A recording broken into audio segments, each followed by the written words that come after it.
Wow. 109 people here before I even say a word. That's amazing.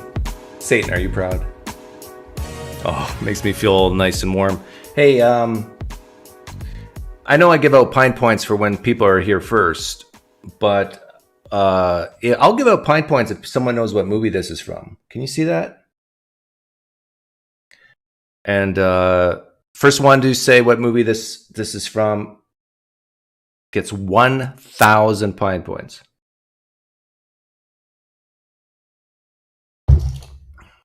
You guys don't know where it's from. But in the meantime, 1,000 Pine Points to American God, and 500 Pine Points to Sandals, and 250 Pine Points to Savizha Petekateba. Oh! Saviz Hapatapakatapa, you not only get 250. Oh, hang on, I gotta make sure you're the first. Yeah, I think you're the first, right, Savez?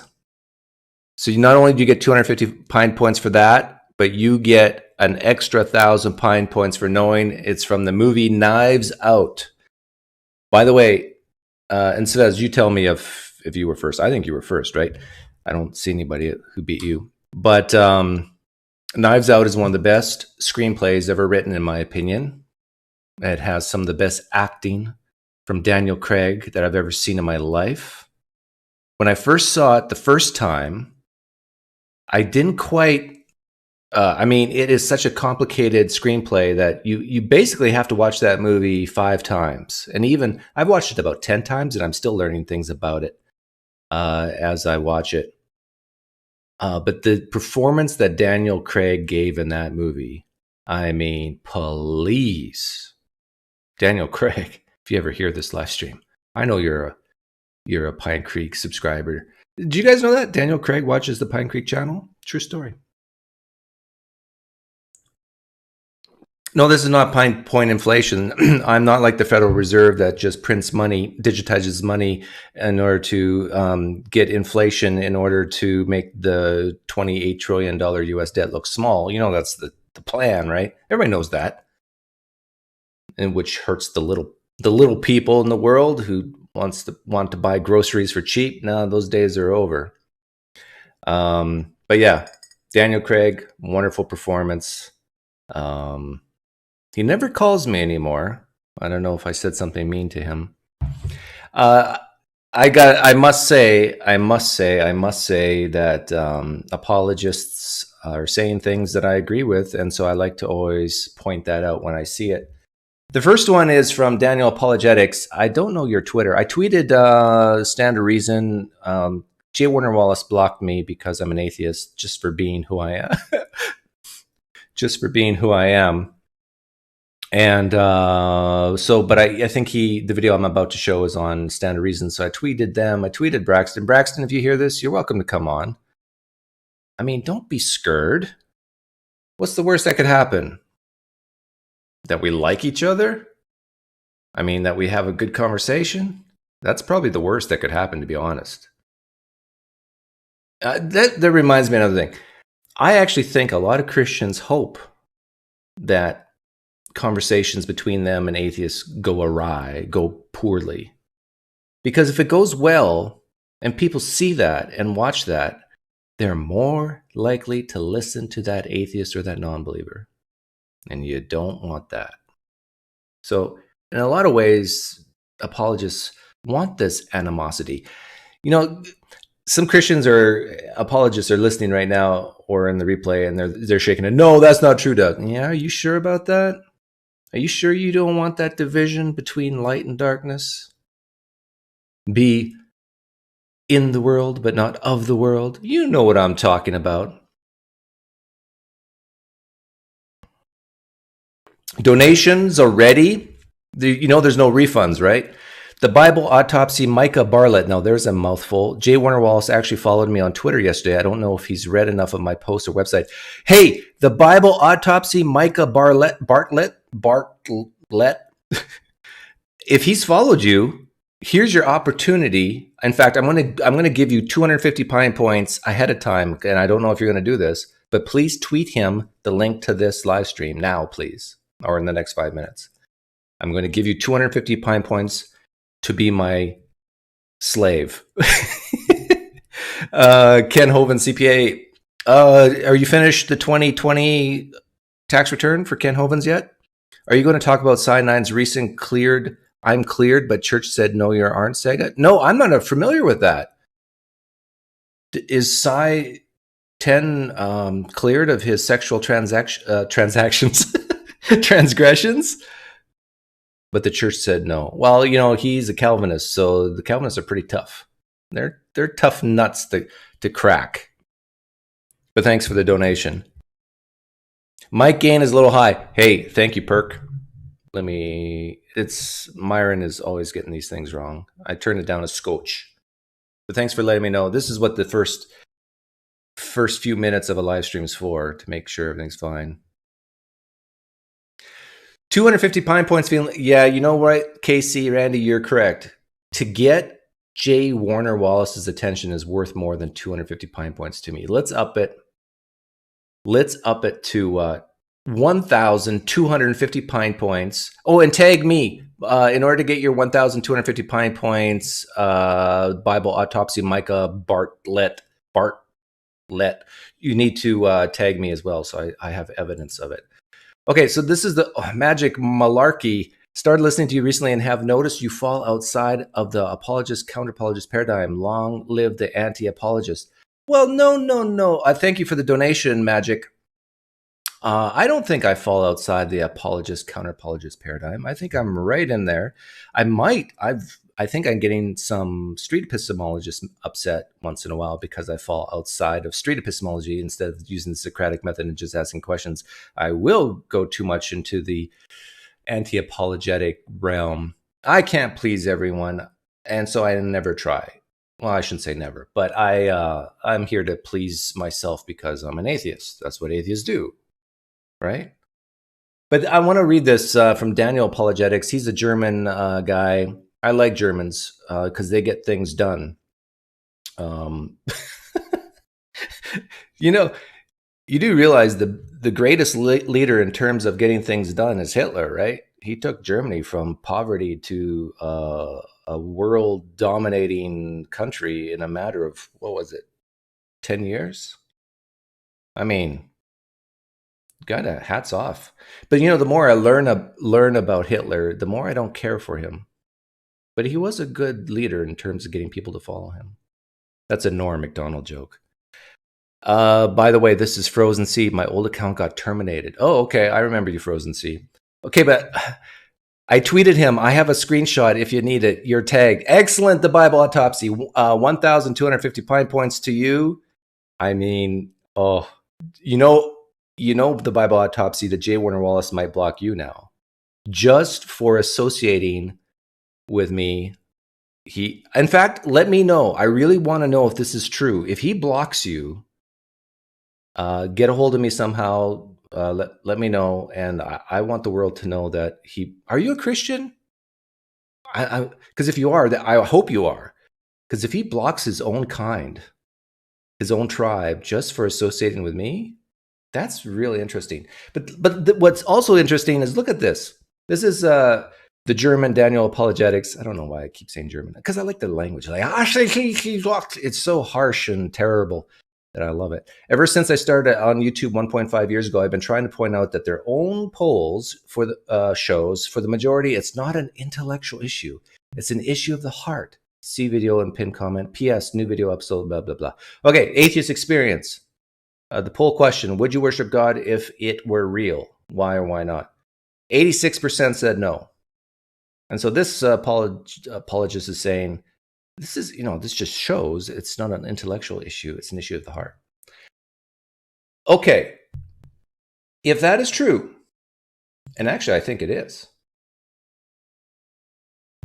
why are you doing apologetics for evangelism? If it's a heart issue and not an intellectual issue? Because, apologetics is about the intellect, right? It's having good evidential reasons, or good philosophical reasons, or good spiritual reasons, or good theological reasons to believe, right? It's all about the brain. If it's a heart issue, as this Daniel guy is saying, why are you wasting your time with apologetics? for evangelism. See, this is a plot hole in your belief system or in your way you're doing things, right? Right? If it's a heart issue, you should be down on your knees and praying. By the way, this is why I think a lot of Christians don't critique me very often or do videos about me very often. Because there's very few things I say that they're passionately disagreeing with me about. I would say most Christians who are listening to me right now agree with what I just said. You should be down on your knees and praying for the non-believer before even doing apologetics, especially if you believe what this guy said, that it's a heart issue. Now, here's another plot hole in your belief system. If it is indeed a heart issue and not an intellectual issue, who changes the heart? I mean, can a person change their own heart? I mean, they desire what they desire, yes? This leads us into Calvinism. It's only God who can give the gift.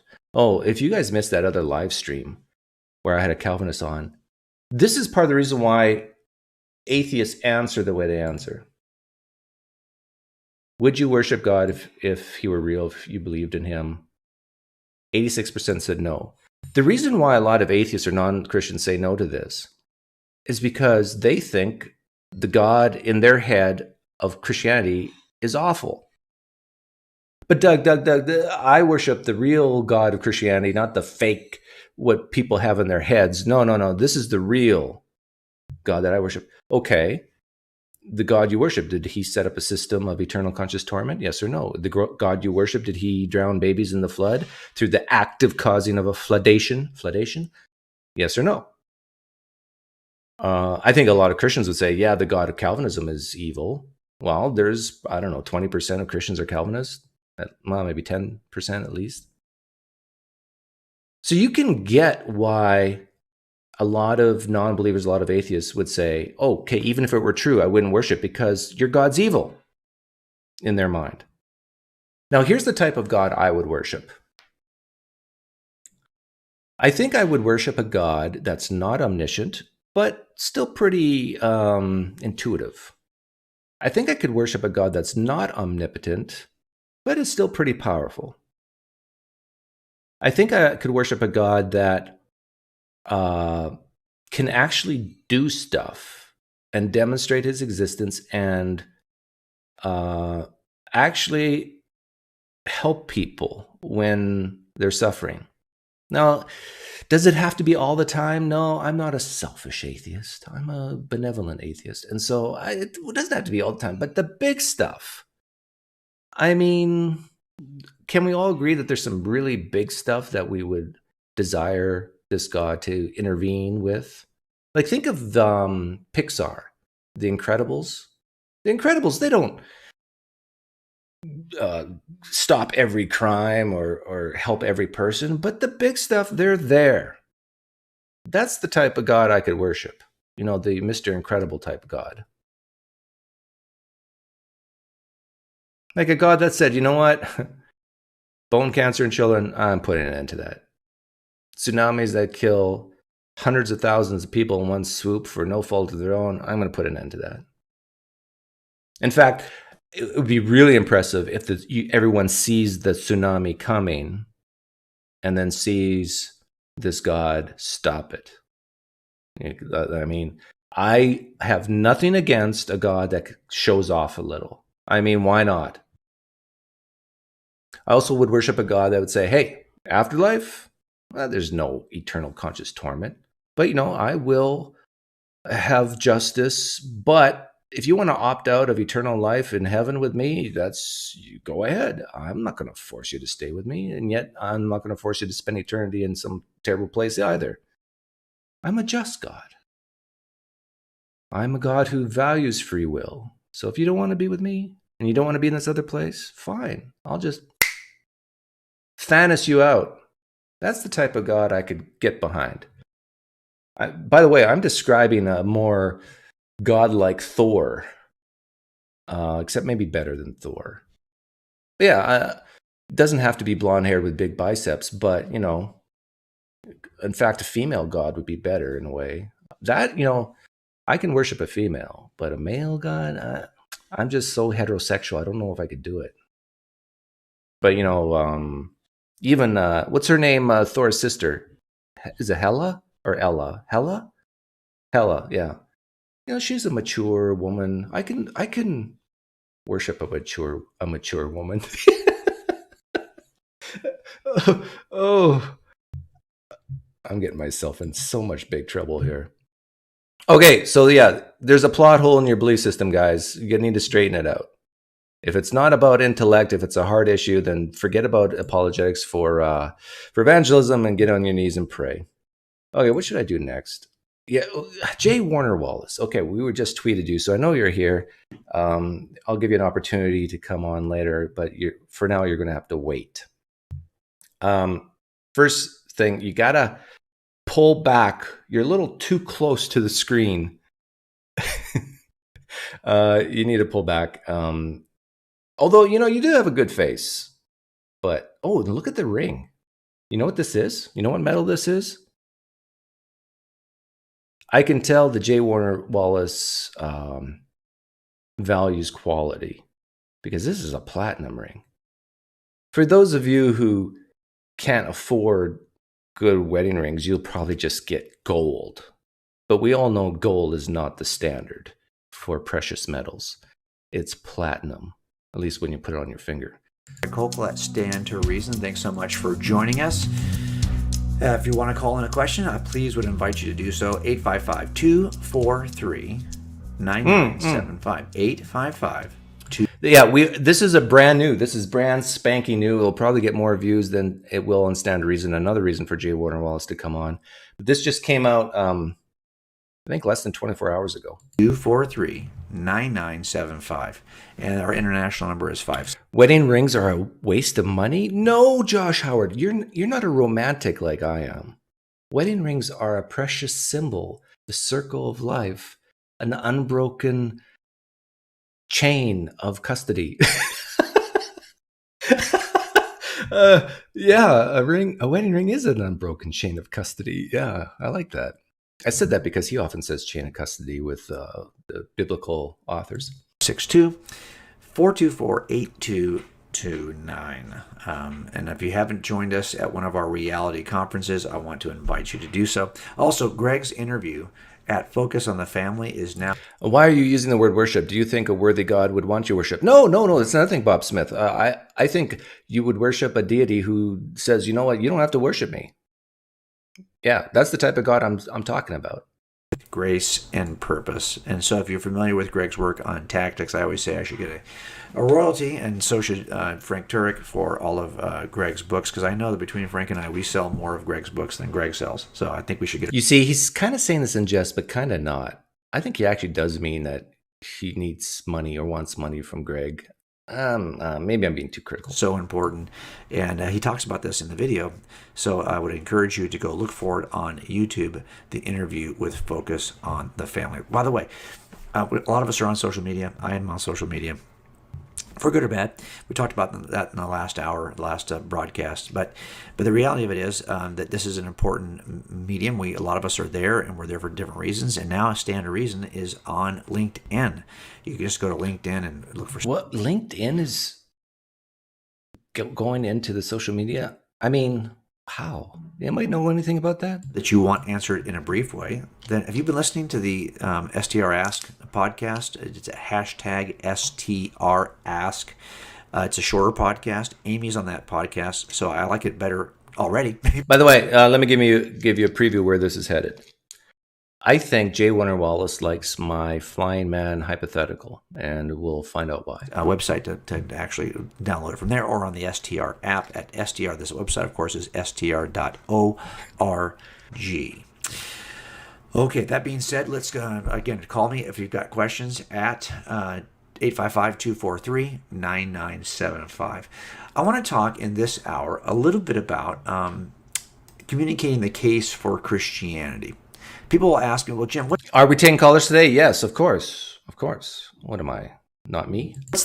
What's the one thing that convinced you Christianity was true? Or can you share with me the case for Christianity? What it is that, how did you discover Christianity was true? Well, gosh, do you have 2 hours? Because I build a case, like anything, I build a case cumulatively.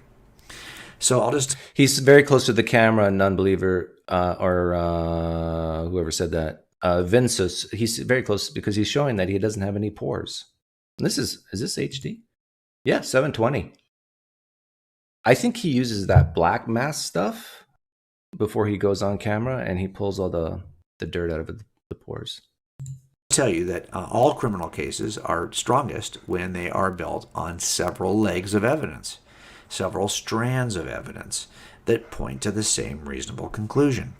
And that's been the case for all of my criminal cases. I've got old cases in which I don't have eyewitnesses. I don't have like slam dunks. I haven't even had cases where I don't have eyewitnesses. I don't have slam dunks. So he makes having no eyewitnesses akin to not having a slam dunk case. I've been lucky enough to, to get DNA to point to somebody where, okay, well, this is clear based on the DNA. I don't have those kinds of cases. And he's also making a relationship between a clear case and having DNA. I wish I did. So when you have cases that are not slam dunk cases, where I can't interview an eyewitness, slam dunk case is a case where you can interview a witness. He's saying it's not a slam dunk if you can't interview a witness.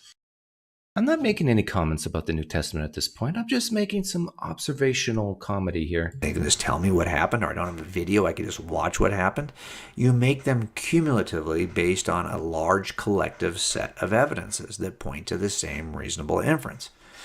And that is really the case for Christianity. Now, I call that approach in front of a jury death by 1,000 paper cuts, right? Because I will tell you, the reason why we call these paper cuts is because if you were to isolate any one piece of evidence in a large collective cumulative case, you would probably be unimpressed by it.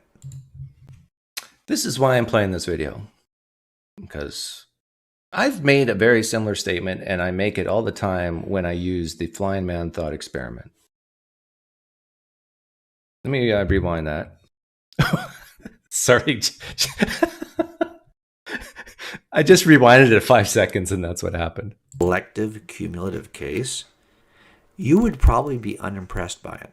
Yeah. If you just examine one piece of evidence among a cumulative case, you probably would not be impressed by it. This is the point of the flying man. And to see where you build up enough to flip that switch of belief, and now you believe that Jesus Christ rose from the dead. But what I'm finding so fascinating is that Christians don't even want to admit this. And this is why I'm having a Christian say it. It's hard for a Christian to admit that reading 1 Corinthians 15 Creed is not impressive by itself. They want to say that everything in the Bible is impressive because this is the inspired word of God. But if you're looking at the evidence and you're just using your intellect and you have no heart issues, no love for Jesus, you have to read 1 Corinthians 15 and say, come on, you serious? This is good enough evidence that a man rose from the dead? But it's so difficult for Christians to admit that. Hey, thank you for the donation, Hookah. I don't know why my voice went up. Hookah. Smoking Caterpillar. If he investigated his criminal cases in the same way he does Christianity, every single one of them should be reopened and reviewed. Well, yeah, I think he says something about that here. We'll see. It's a paper cut.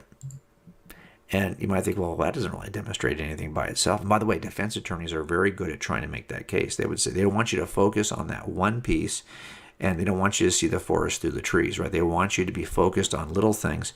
But what makes the case powerful is there's a forest of evidence pointing to the same inference. And although each one of these little things might be a little thing, when they put them all together, they're a big thing. It's the straws that break the camel's back. But notice earlier he mentioned the phrase slam dunk case and mentioned DNA. There are some pieces of evidence that are so good they outweigh 1,000 smaller pieces of evidence, right? I mean, I don't know if I can come up with an example. DNA found inside a woman's vagina is pretty good evidence that whatever man that came from is guilty of something.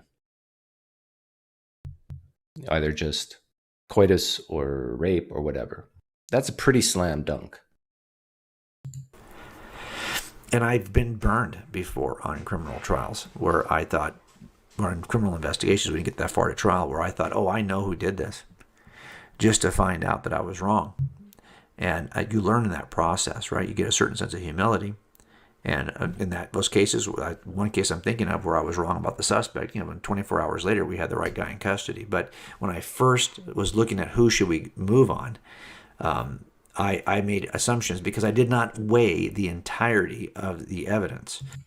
Yeah, this is fascinating to me.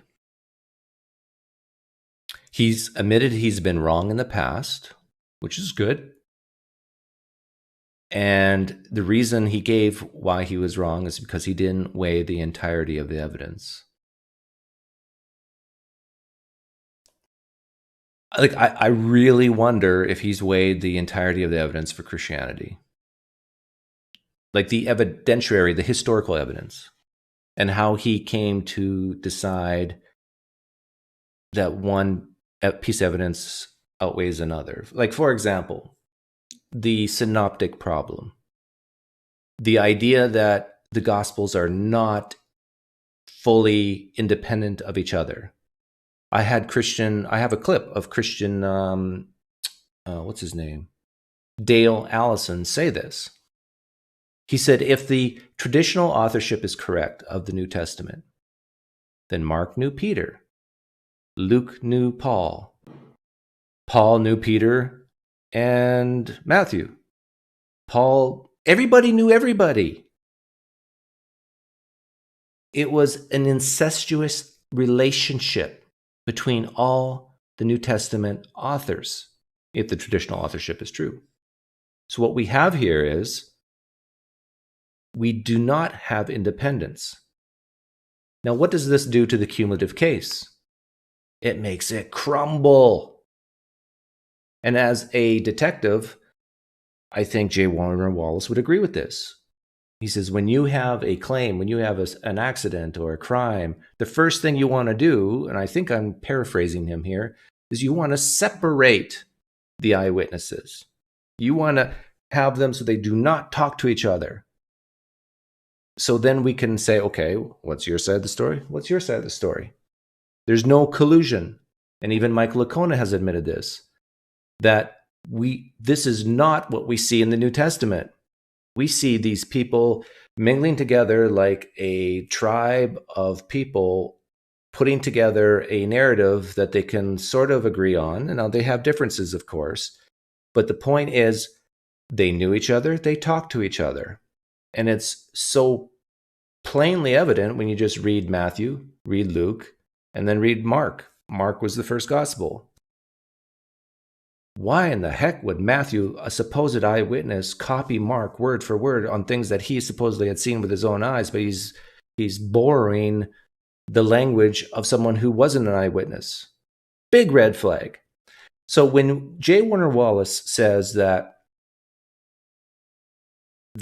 he's investigated the evidence and that he's made mistakes in the past, and the reason why he made mistakes in the past is because he didn't look at all the evidence. Have you looked at this? Why isn't the synoptic problem just like a game changer for you then? I mean, you should be out of Christianity for that one reason alone, I would think.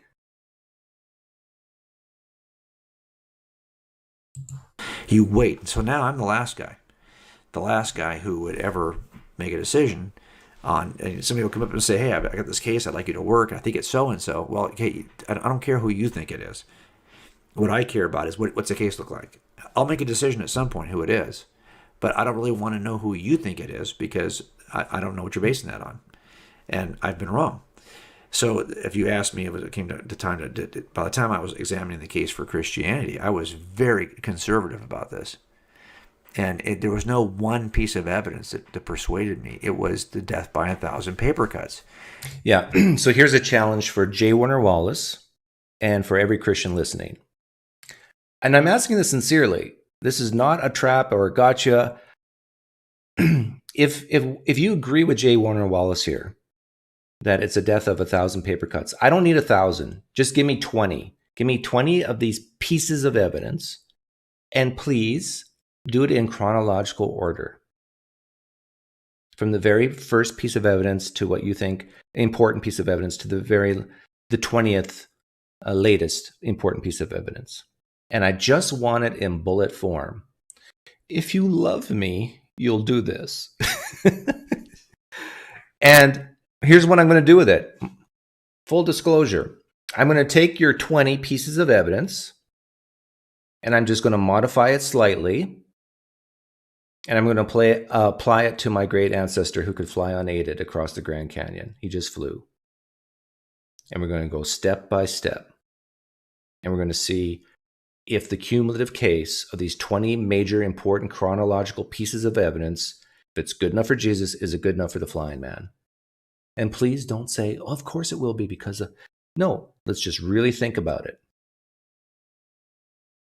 It was the totality of the weight of Christianity that persuaded me that Christianity was true. Oh, I would just absolutely love to go through the Flying Man with J. Warner Wallace and beg and plead and get down on my knees and just humbly ask that he do not bloviate, that you just listen to the 20 pieces of evidence that Christians themselves give and just ask, do you believe in the flying man based on this? No. Let's keep that, add a new one. Do you believe on my flying man ancestor based on these two? No. Let's keep going. Wouldn't that be fascinating to watch J. Warner Wallace go through that exercise step by step? And I think another interesting thing is to take that cumulative case and go backwards. Start removing things one by one. Gospel of John, poof, it's gone. Do you still believe? Gospel of John and Luke, poof, gone. Do you still believe? And if he says, no, I don't believe anymore because you took Luke out, Luke and Acts. Well, what is it exactly about Luke and Acts that gives you this confidence, that tipped you over the edge? And then discuss that. This is basically a way to do street epistemology without doing street epistemology, or maybe it's street epistemology just in a different form. And this is what we try to, we ask jurors about this before we select them. And I can tell you, when I've debriefed jurors after the fact, and we've presented 100 pieces of evidence, let's say, and we'll say, okay, so in my mind, I'm thinking of those 100 pieces, some are more powerful than others. I'll give you that. And so in my mind, I'm thinking, okay, well, piece 57 that's the one that I'll bet you. Once we get to 57, jurors are going to be like, oh, this is obvious. And then we will make the case in front of a jury, and then afterwards, when we get a verdict, if they find them guilty, we'll go into the room with them. We've never lost a case, but if we did, we'd still go into the jury room with the jurors if they would have stayed, whoever wants to stay, just to tell us what their thinking process was. We're trying to learn, like, what is persuasive and what is not persuasive. And I can tell you, every time I go back into a jury room and I'm thinking 57, number 57, that was the key, they'll tell me it's something else other than 57. Like, that wasn't the key and it's always different. Yeah, and this is part of the reason why I do the fly man, because it's different for different people. But I do submit that for most people, the biggest piece of evidence on that 20 on that list, the last piece, I think, will be personal experience of God in their own life, the inner testimony of the Holy Spirit, or whatever you want to call it. I think for most people, it is that. Which brings us back to this. Is this a heart issue or an intellect issue? Like, Christians, do you really believe based on the evidence? Or do you believe because of your heart? Follow your heart. Is Christianity more like Disney? Or is it more about cold case detective work? You might have 12 jurors, and it's 12 different opinions about what the tipping point piece was for them. And this is why, by the way, we do large cumulative circumstantial cases, because we're not sure what the tipping point is going to be for any one person. And sometimes we'll argue about, why even bother to mention this thing? This is not going to, but this is such a small thing. Why even, no. We mention everything because you don't know what the tipping point's going to be. Yes, and this is why apologetics is done the way it's done, because you don't know what you're going to say, what piece of evidence is going to help build the confidence of a believer. So you just everything. You just throw spaghetti against the wall and see what sticks, right, J. Warner Wallace? Be for any one particular juror. Well, that's the nature of cumulative cases, right?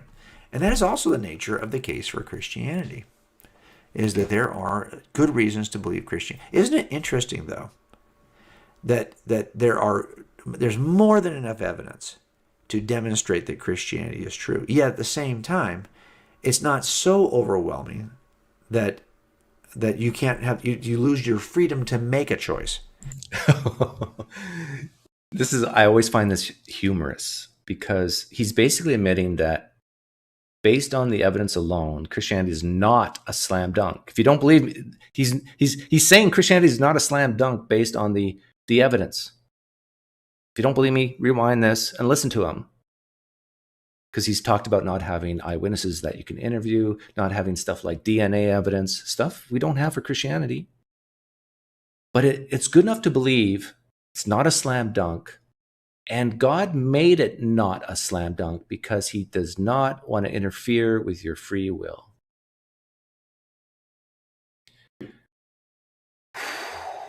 I mean, this is a plot hole in his apologetic, because it's a slam dunk. Jesus' existence and death and resurrection is a slam dunk to the Satan, to the devil. But he doesn't follow. You can still have a slam dunk case for Christianity. God could have made it so that it was a slam dunk and still provided free will for people to reject it. Believe it's true, but not follow it. Isn't it interesting that God wants the case to be such that you still make a free choice? And that to me is very powerful. And there are some people who make choices against God.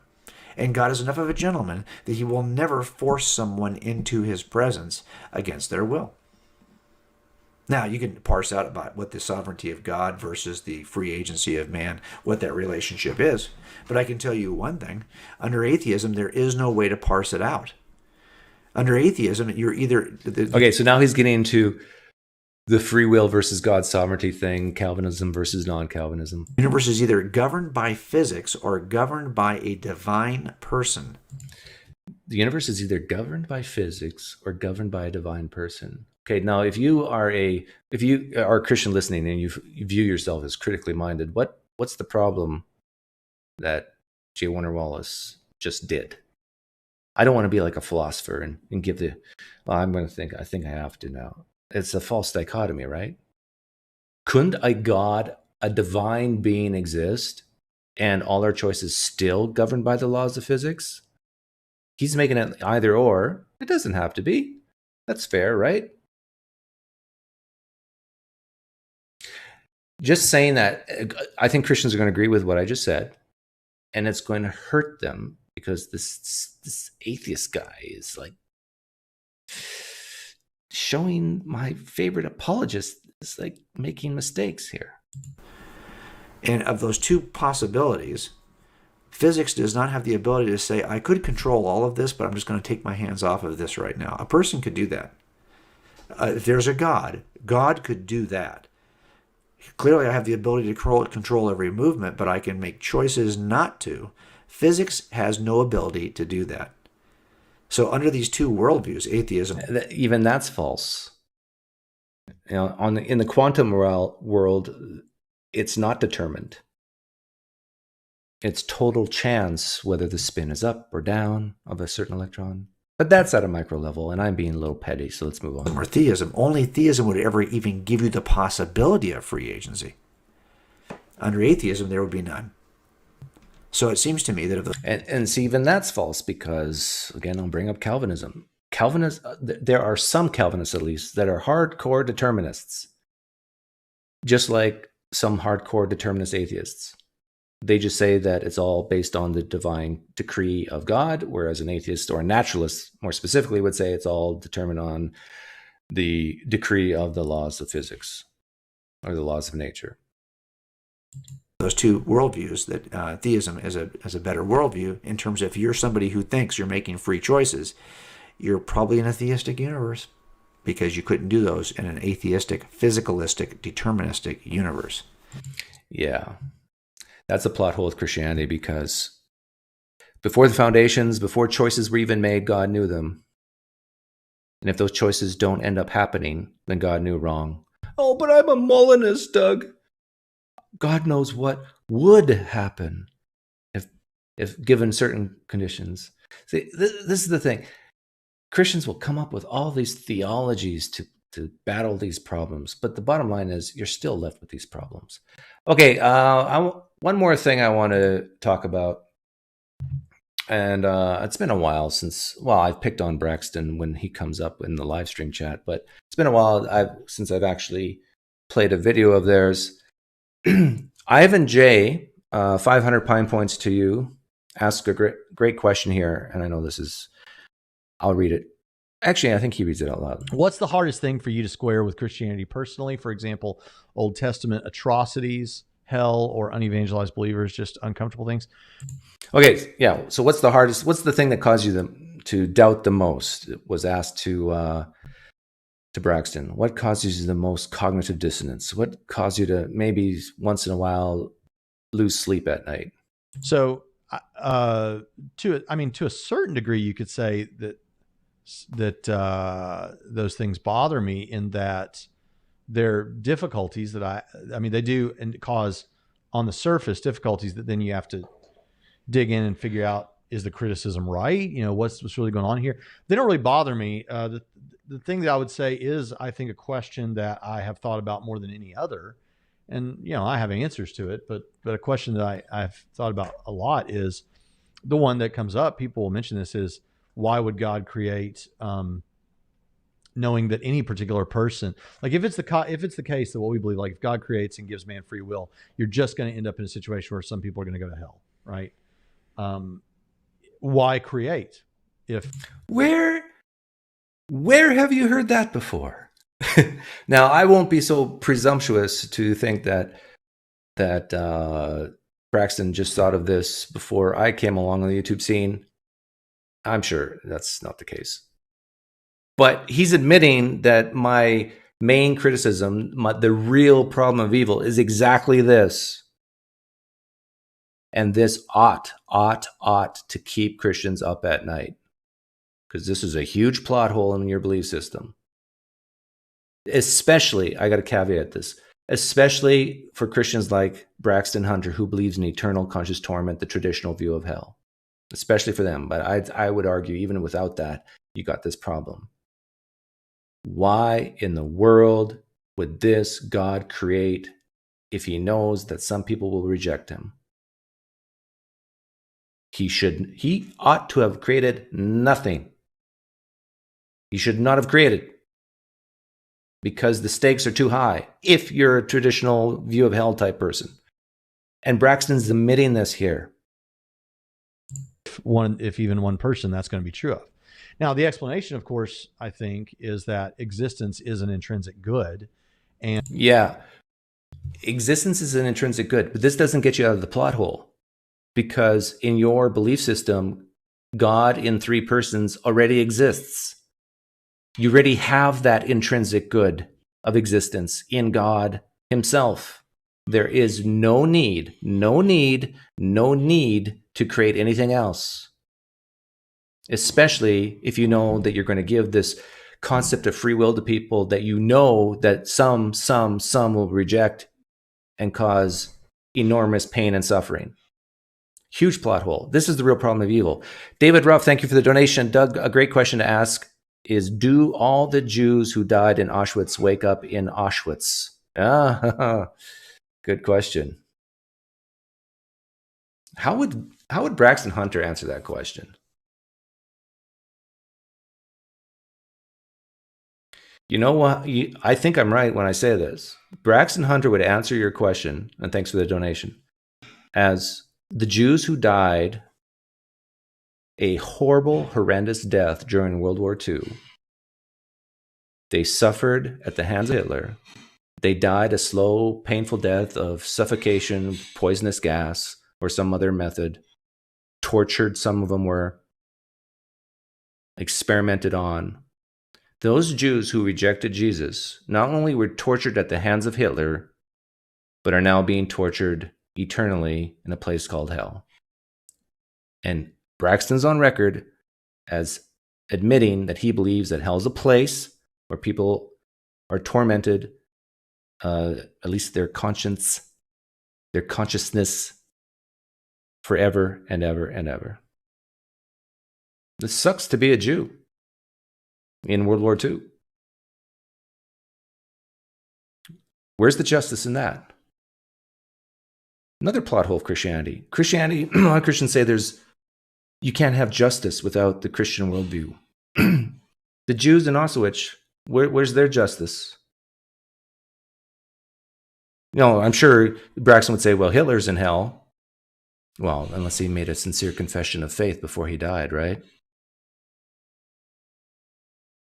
There is absolutely no justice for those Jews who died in Auschwitz.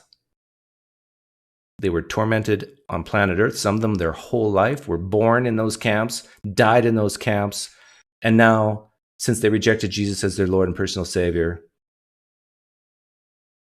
are suffering again.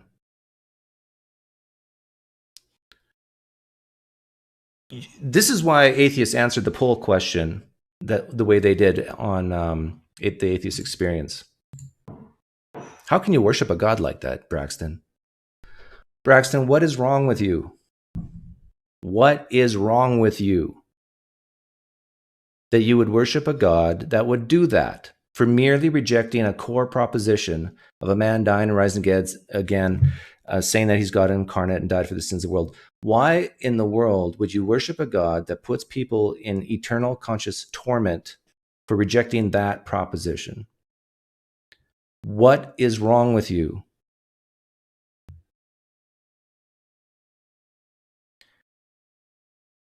I mean, I know you had these personal experiences. I know you view the Bible as your ultimate authority. But can you at least step outside of your beliefs for like 60 seconds? Or take those beliefs you have and put them on the shelf and just look at them and say, yeah, I can see Doug's point of view. This is sick. I see Doug's point of view. This is terrible, but I gotta believe it because the Bible says so. No, stop it. There's defeaters to your Bible. All you have to do is have the courage, as Warner Wallace said, he was wrong about some cases. Maybe you're wrong about this case. There's other pieces of evidence that I think can tip the balance of the scales against your beliefs. You don't have to believe this crap, Braxton. You don't. You can get hope, meaning, and purpose from other things. You can. You can even, if you cherish this idea of free will so much, you can even become some type of, I don't know, compatibilist or something. There's other ways you can deal with it. And who knows, maybe you could make money somewhere else. You don't need it to feed your family.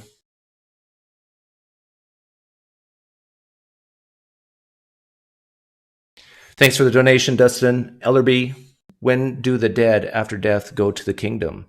Oh, depends what gospel you read or what Christian you talk to. But thanks for the donation. Arnie Rorvik, can I jump in here like an idiot without context, Pine? Involuntary imposition of will. Can you think of a better measuring stick for moral decisions? You can't, can you?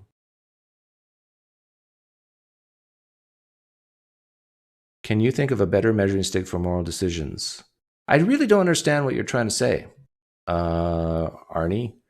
But thank you for the donation. Maybe restate it in a different way. And you could combine that with what's your understanding of hell and things like that. If you want to talk about that and how God is just in that. And I don't really think it's an issue of God's justice at all. I don't really think there is actually an argument I've heard from this perspective, but I'm just saying it when I've thought about it, it's kind of, why is that? You know, why would God create it all if people were going to go to hell? You know, that's, I don't know about that. You can tell that it's a serious question for him. He's not just saying this off the cuff. Braxton, I think, understands the real problem of evil. It has nothing to do with human free will. It has to do with the free will of Yahweh. That's the real problem of evil. You could roll that into kind of a problem of evil type of argument, but I just, you know, it doesn't cause me a problem, but too much of a problem, but it's the thing that caused me the most problem. Yeah, it's a problem, but not too big of a problem, but it's still a problem. It's a darn big problem, Braxton. And I can help you if you really do want to stay a Christian. Here's your outs. Your outs is you say God is not omniscient. You become like an open theist. He was surprised when people rejected him. He really thought every single person on the planet would accept him, because why wouldn't you? He's such a great God. So that's one out. You weaken his omniscience. Another out is you weaken his omnipotence and say something like, God's not really complete unless he can demonstrate his love to someone outside the Trinity, to people outside the Trinity. He needs to demonstrate his love for love to be perfected. So the love of God alone is not quite good enough. You got to have people to demonstrate that love. That's another out. So you could weaken his omniscience and omnipotence. And the third out is you just basically say you believe in a deterministic God. He has no free will. He had to create. It's like he was handcuffed. It's in my nature. I got to create. I don't want to because I can see what's going to happen, but I got to do it. I just got to do it. Those are your three outs, Braxton. Both of them are not that great for you, because my guess is you don't want to become an open theist, and you don't want to say that God's not free, and you don't want to view your God as like Thor, like a super duper Thor who can't quite do everything, or he's a little needy, he's not self-sufficient. I don't know how you can stay a Christian after watching this channel. I really don't. At least this type of Christian. I mean, what have I said that does not make any sense? Does not seem reasonable? So, Christians, help me. What am I missing? You're missing the personal experiences of Doug. I saw a demon when I was 15. Is that what I'm missing? Okay, let's open it up to Christians to call in, tell me why I'm wrong. Let's open it up to Braxton if he wants to come in. Wait, hey, Chen or Reed, if you're still here, can you put the link in the live stream chat for me, please? www or https and /PineCreek.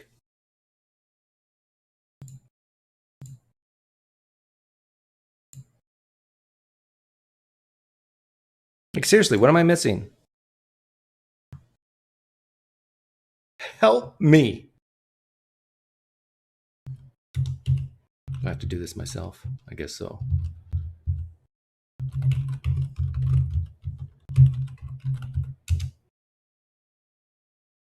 Thank you for the donation, David Ruff. Haha, did Hitler save 6 million souls from eternal torture by denying them a true chance to convert? Would love your opinion on the Second Temple period.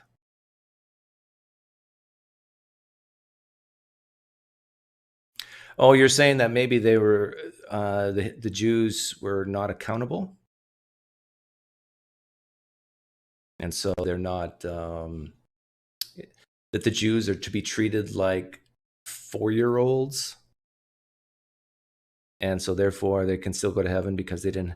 Well, here's the thing: what if Nazi Germany proclaimed the gospel before they killed the Jews? And those Jews still rejected it. With my opinion on the Second Temple period, I don't have an opinion on the Second Temple period. You had to be more specific. Thanks, Jen. Oh, I got to pin it. There we go. And while we're waiting for Christians to gain the courage through the Holy Spirit to come on my channel, how many people here would be interested in a PineCreek poker night? I'm curious. PineCreek poker night. where we actually play for real money. Wink, wink. Because if you play for just fun money, I mean not real money, it's like drinking decaf coffee. Like, what's the point? You're just drinking warm brown water. I'm curious if there's any poker players here who would be interested in and it would be an opportunity for you to ask me questions, talk with me. I'll ask you questions while playing poker. Because I'm seriously considering starting that up. But here's the thing. My guess is I would only want one table which holds 9 people. And I would want to choose a few people of my liking, like Reed. And so it'd probably be down to 5 or 6 people. So I could only pick 5 or 6 people once a week. So here's what I'm thinking. I'm going to be like Warner Wallace here. I'm going to be like an apologist. If the interest is high, and I'm not assuming it is, but if it is high, I would probably have to have a system of choosing who comes in. And I'd probably choose it based on whoever's here first in the live stream chat. So the first 3 people, if they, who get Pine points, also get an opportunity to come play poker. And also, the whoever donates super chats get first come, first serve. I think that's a simple way of deciding. Are you okay getting felted by a Christian? JG, get ye behind me, Satan. A Christian could never felt me. I will go on record. Any Christian who comes and plays poker against me and felts me will have my utmost respect. I've only been felted once so far, at least in these poker games we've been playing, and that was from quad 8s against the full house. I mean, I only get felted by God, basically, is what I'm saying. Because God has decreed these things. But if you have God on your side and you're a Christian and you know how to play poker, then by all means, use your Holy Spirit. I can see what's coming on the flop. Pine points is a scam. We got another demon in the live stream chat. No, there's a lot of Christians who don't think poker is wrong. Poker is not gambling, Josh Howard. It's a game of skill. We're not playing blackjack. We're playing poker.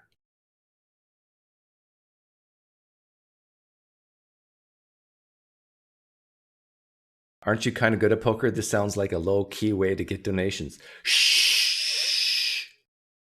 Everyone needs a smile. Please don't say that comment. People can read. They're listening. But who knows? Let's look at it on the bright side. If I host a poker night, a weekly poker night, or maybe is it going to be weekly? I don't know. Here's a way for me to give back your donations. Think of it that way. Right? I bet Jesus was a crappy poker player. Yeah, because Jesus never could bluff. I mean, because Jesus would view bluffing as lying. So if Jesus says, hey, I have 3 aces, you should fold, you got to listen to Jesus. That's a great question. Could Jesus play poker and bluff? Would Jesus consider that lying, looking someone in the eye with a smirk and saying, hey, I got 3 aces, you better fold?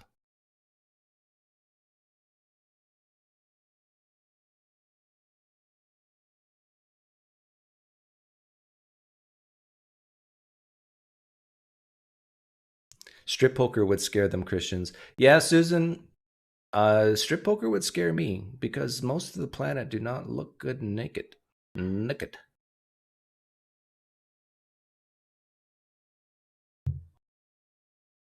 Blackjack is a game of skill if you can count cards. That's true, John Robertson. Oh, and the Bible Autopsy, thank you again for the donation. I saw that. What's the point of playing strip poker with 12 dudes? Well, to compare pectoral muscles, quadriceps. Oh, no, you'll be sitting down. No, we'll play for money, not for clothes. How much money for the buy-in am I thinking? Well, we've been playing. Typically, the buy-in could be I would probably have to have a minimum and maximum. Probably minimum $10, maximum 100. We should maybe make the max 50. And who knows? Well, yeah, 10 to 50. I think most people can afford that. I think most people can afford giving me $50. Are you still here, Reed? What do you think of this idea? This would be an addition to the Street Epistemology Poker Night. Because I find myself having a hankering to play more. Why assume it's all dudes who play? Good question, Mel B. This is open to people of all genders.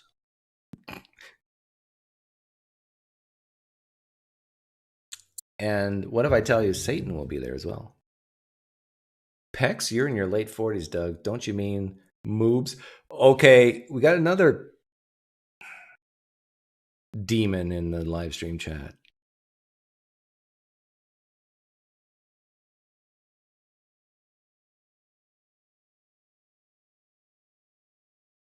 Flag waving phonies. How many of you here can do like more than 50 push-ups? Yeah, that's what you not only have to donate, but you have to do 50 push-ups before you come on to show that you have the strength to show your pictorials.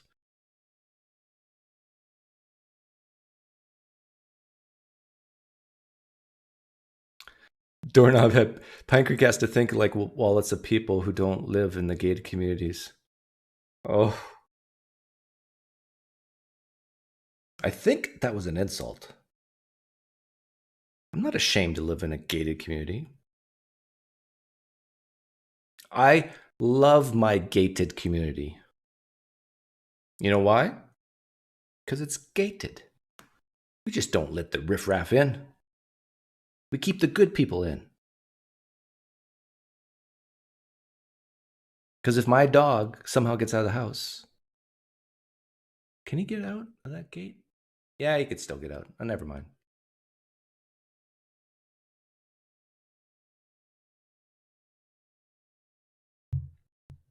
What I like about my community is I got like a cop who lives over there, a cop who lives over there, and a cop who lives over there. So if my son ever gets pulled over, oh, you live on that street? Yeah, you're my neighbor. I'll let you go. Hey, I can hear you.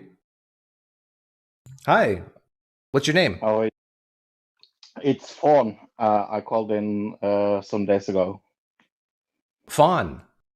Yes. Oh, you were the confused guy. Yes, I was the confused atheist. Are you still confused? No, I'm less confused today, actually, I would say. You hear that, Satan? Yeah, I helped. I confused it. Satan's smiling in the corner. He's happy for you. I wanted to ask you something else, actually. Since I told you maybe last time I'm a former Mormon. Yeah. And I wanted to ask you if you have read the Book of Mormon.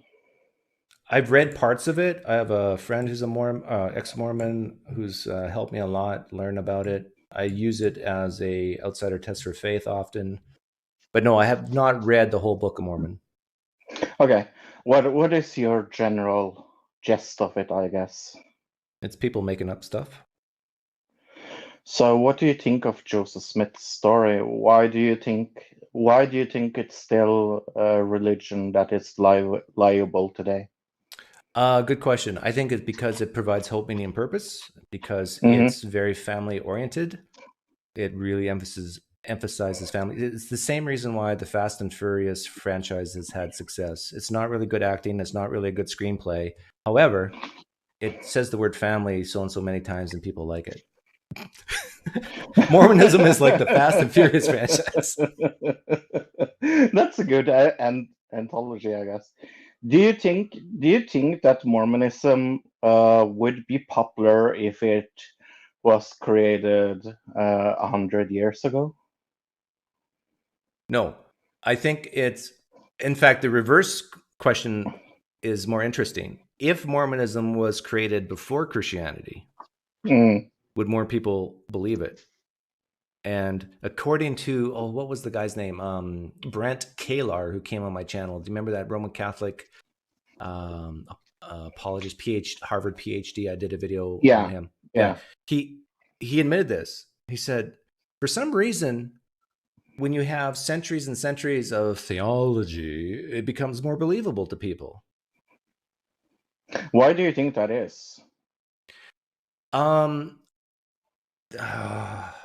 Because it's the further back in the past, it's the harder it is to falsify. The reason why many Christians who are not Mormon just look at the Book of Mormon and go to it, even putting any differences with the New Testament aside, is because the evidence for Mormonism is better than the evidence that we have for or against Mormonism is better than the evidence that we have for or against Christianity. Like, we know what Joseph Smith was like on off hours, but we don't know what the Apostle Paul was like in off hours, or Mark, or Luke, or John, or Matthew. And do you think even if we had record of the disciple Matthew visiting brothels in his spare time when he was not following Jesus, do you think that would have? It would definitely hurt the Testament, yeah. Well, it would not only hurt, but we if we had record of it at any point in history, and a Christian would have destroyed it. Yeah, I agree. Yeah, or someone would have. I think that's one of the thing that both fascinates me about the Mormons and Jehovah's Witness is that we can trace it so quickly back. I mean, Jehovah's Witness is even a newer religion than Mormonism, and that is also a religion that is expanding. And I think the reason is this: they create a society that it's very hard to get out of if you are not very like hard, and you don't like bow down. But you got out. Their yeah. And tell everybody in 1 or 2 sentences what got you out. I decided to look into Joseph Smith's history. When I found out he was jailed some 10 years or something like that before he created the Book of Mormon for plagiarism and actually falsifying documents, okay. I lost my entire faith in him. On a scale of 1 to 10, how knowledgeable are you about Mormonism, the Book of Mormon? I would say a 7. A 7. 8. Okay, well, let me do a speed round just for people who don't know much about Mormonism. True or false? Did Joseph Smith claim to have an encounter with Jesus? No, he didn't. He had an encounter with the angel Moroni. Oh, see, I knew that, but I also was under the impression that Jesus was there. Well, the thing is, the angel Moroni visited him 3 nights in a row. The first night, Joseph Smith said, "No, I don't believe this." Then the angel Moroni came back and gave him the message, "Hey, you have to grave for the documents."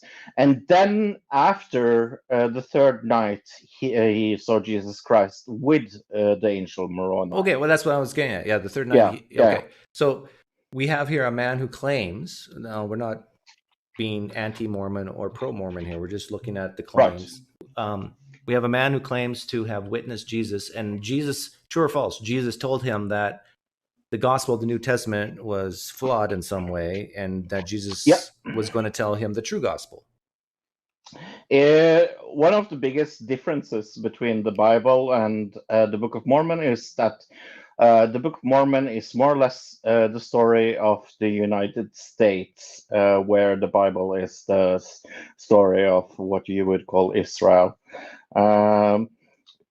It is the story of when Jesus Christ visited the United States. Right. So that is why, yeah. Yeah, like this is why I love Mormonism as an outsider test for faith, because I view Joseph Smith in a similar vein as I view the Apostle Paul. According to Acts, Jesus appeared to Paul on the road to Damascus. And according to Joseph Smith, Jesus appeared to him on some place in, where was it? New Hampshire, Connecticut? New Hampshire, New Hampshire, yeah. And just based on that claim alone, if you dismiss it for Joseph Smith, you should dismiss it for Apostle Paul and say, yeah, it could have happened, but not likely. And the fact that so many Christians bring up the point that, like you did, that Joseph Smith was a debauched person.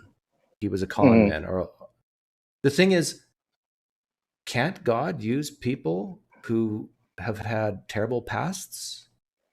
And I would say if God exists, that is actually who he would use to be, yeah. So again, it's a great comparison with Paul, right? It's like Paul apparently persecuted Christians and maybe even have killed them. And Joseph Smith, I don't know, has ever been accused to be a murderer. So in a lot of ways, if you use that argument against, well, he did kill people, because the way Joseph Smith died was in a shootout in a cell. Joseph Smith was trapped inside a cell. There was people that wanted to kill him, and he shot people, in defense, according to Mormons. But yeah. So do you think he was just a big liar, or do you think he was sincerely convinced that? I think he's just mentally totally insane. Okay. Yeah. I think he actually believed it. I don't think you. I think if we look at something like Scientology, where the maker of Scientology said, "Hey, I'm making this religion because I need money," we have more proof of that than Joseph Smith actually making it be because he had a bad money and women. Money and women, of course. Yeah. See, the thing is, we know so little about the backstory of Paul's life other than he persecuted Christians. Christians dismiss the idea that Paul could have done it for money quickly, but I wouldn't be so quick to dismiss that. Like, Paul's ministry, he was being funded by churches. And you know that the thorn in his flesh comment? This is just conjecture on my part, because we don't know. But what if that thorn in Paul's side, in his flesh, that he complained to Jesus was the temptation of women? Yeah, I find that very interesting. I mean, Mormonism was more or less created because Joseph Smith was a horny bastard. I mean, if you look at it, I mean, nobody says that it's allowed to marry as many wives as you want without thinking at least once or twice about sex. I don't believe that for a second, and there was not really a good reason for it. If you look at the fundamental Mormon Church that is still alive today, actually, they still practice polygamy. So was there anything else you wanted to ask or say besides that you're no longer confused? A little more about why do you think a religion like Scientology is popular? I actually think part of it works for people.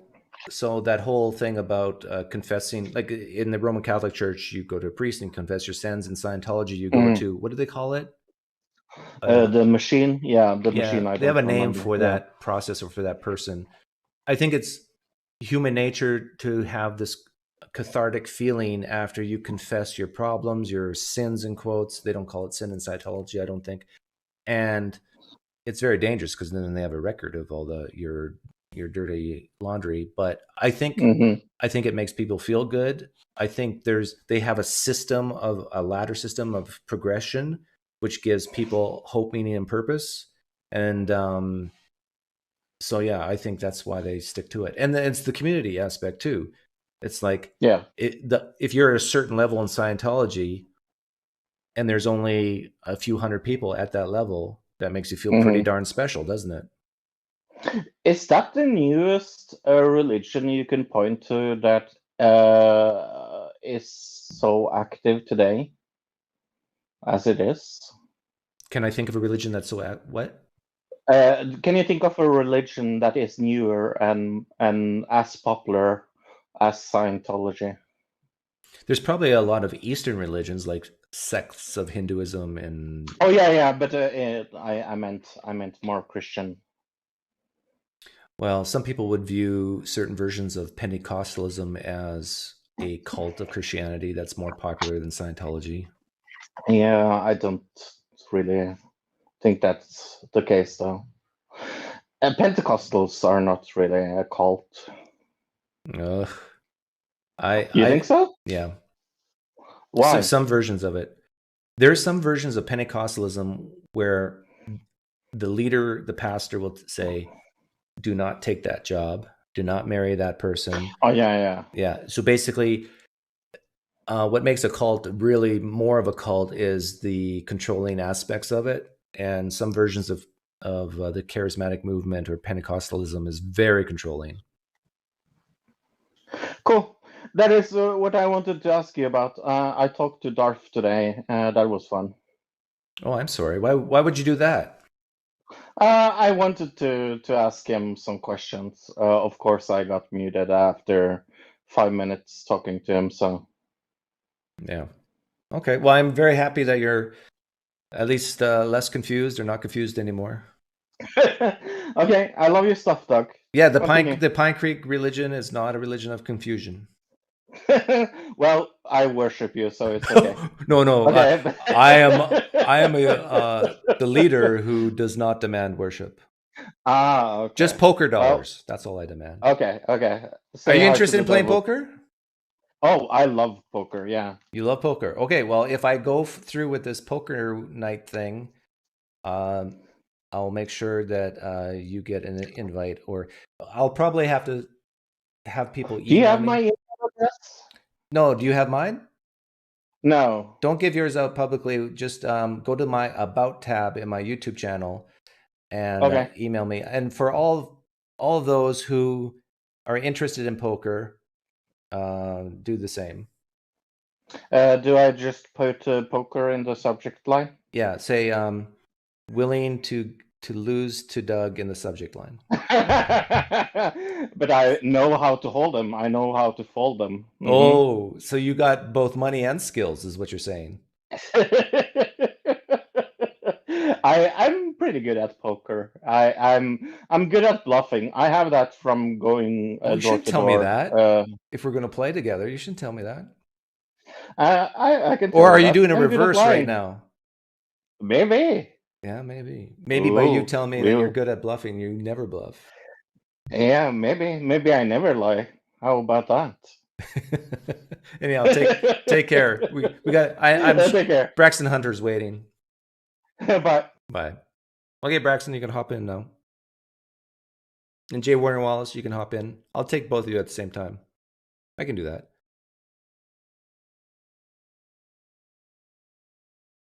Steve Smith, another demon in the live stream chat, pointing out the plot holes of the PineCreek religion. How dare you? Yeah, J. Warner Wallace will get 10,000 Pine points if he calls in. Braxton Hunter will get 9,000. I mean, you'll make so many atheists who don't even have Pine points yet so upset if you just call in and just get 9,000 Pine points. The problem is J. Warner Wallace and Braxton Hunter, they don't store up their Pine points here on Earth. They got bigger rewards in heaven. So am I the leader now, Felix? Yes. This is the PineCreek cult, where I say you can marry whoever you want, take any job you want, disagree all you want, leave whenever you want, hate me as much as you want. It's a cult of freedom. I wonder if Braxton's watching. Asked Nathan. I wonder. No, he's out playing ball with the kids. Nathan, what? Can you come on in? Melinda, do you play poker? Let's. In fact, you know what? I want an all women poker night. No, that would be, except for me. Oh, my wife might not like that. No, my wife would be okay with it. Yes, Bob Smith, you can marry whoever you want and still be a follower of PineCreek. You can even marry a Christian. No, don't be unequally yoked. I take that back. Did Braxton literally comment 2 minutes ago? Are you serious? I didn't see it. The perfect Dawa. Hang on, I gotta get my bloviation alert ready. Oh, Nathan's in here first. Hey, Nathan. Oh, you're muted. Can you hear me okay? Yeah, loud and clear. Gotcha. How are you doing? I'm on my balcony. Give you a tour of. Look at that view. Oh, wow. That's a gated community, right? No, this is our flat, so okay. It's just a little lake. Well, if you keep on watching the PineCreek channel, Nathan, someday you too can live in a gated community. Name it and claim it. Believe, achieve, conceive, or conceive, believe, achieve. So my viewers want to know, because some of them don't follow your channel as closely as they should. Nathan has a great channel called Digital Gnosis. I heard someone else say good Gnosis the other day. I think Gnosis is the right word, but I don't know. It's not an English word, so people are going to find it weird anyway. It's never going to be. It's never going to catch on. So are you feeling good nowadays? Are you feeling like you're at a happy place with your Christianity versus non-Christianity? Right now, yeah. I don't know how much you want me to like fill people in that I'm engaging in Christianity again, as in going to church, engaging in Bible studies in the community and stuff like that, and trying to be a Christian, whatever that means. But it's very different to before, because I don't have any of those sort of like beliefs and commitments that I had before. And I find it very difficult when people have very simple and very wrong views. You know, when you're reading the Bible and someone wants to infer from like a random passage that it's about, this is why God doesn't care about like mistreating animals or something, and it's like that's just so a million miles away from what the text is, the culture it was written. There's just so many problems for like a simple Christianity, I think, where you just want to like read your English translation and be like, oh yeah, this fact is correct. I don't know. So it is definitely difficult, because it's not like I'm not finding many people who are in the same position as me, I guess, in what I'm doing. Yeah. Are you still going to that Bible study with Justin Brierley from Unbelievable? Oh, no, not the Bible study wasn't with him. The Bible study was with the old Calvinist church that I was at. Oh, that's right. The Zoom church. I've been going to the Zoom church with Justin. I like that, but that's they're more like toward the liberal end of the spectrum. So it's usually a more general message of like, being a good person and community. And I like a lot of the stuff that church does, with immigrants and disabled people in their community. They do tons of cool things helping people. So that is a nice aspect that I think secular people could get behind as well. Would you consider Justin Brierley a progressive Christian? I don't think I think he's just progressive compared to the sort of Calvinist or American evangelical right. But I actually think, as far as Christianity can go left, he's not in that sort of progressive camp where I think that they view most of Scripture as myth, really, and stuff like that. You know, like the Jesus Seminar, Westar Institute, and those sorts of people. And I don't think he's in that camp. He's still firmly sort of in the, no, this is quite plainly fact, and like the Kalam cosmological argument's really good, and you know, like the sort of like the standard apologetics, they're all really good. They all prove God exists, and the stuff that the Bible's got to say is just plainly true. And I don't know, because I've never had a conversation with him about it, but I don't think he started really digging into, you know, what does textual criticism have to say about the order these books were written in, the dates of them, the textual dependence, who the authors are the authors in conflict with each other's theological positions? Is there even, you know, like one coherent account of who Jesus was, what his message was, what he came to do, or do they all conflict in certain ways?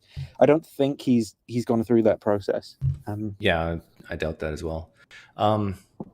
So for those of the people who don't know, what does Christianity mean to you today?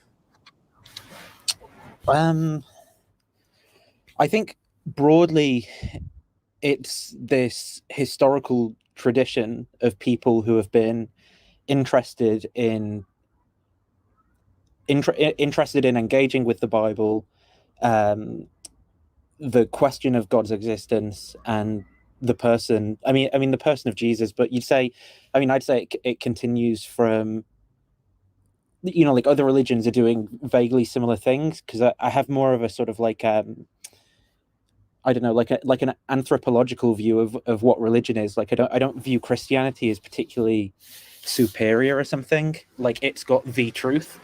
I think it's that, you know, like the kind of benefits that I get out of it psychologically are available for like a Muslim, or, you know, like the when you were talking about Mormonism just before, a lot of the reasons I'd say I'm identifying with the Christian tradition, someone could say, well, I'm identifying with the Mormon tradition for those same reasons. So it's just this really kind of broad and loose thing. I think if I were to define it in like in a narrower scope, where I was saying it's someone who believes in tulip, or it's someone who believes Jesus rose from the dead, that would rule out a bunch of people I would consider Christians, like Albert Schweitzer, for example, historically, or I don't know, like Augustine didn't sign up to tulip, or Origen.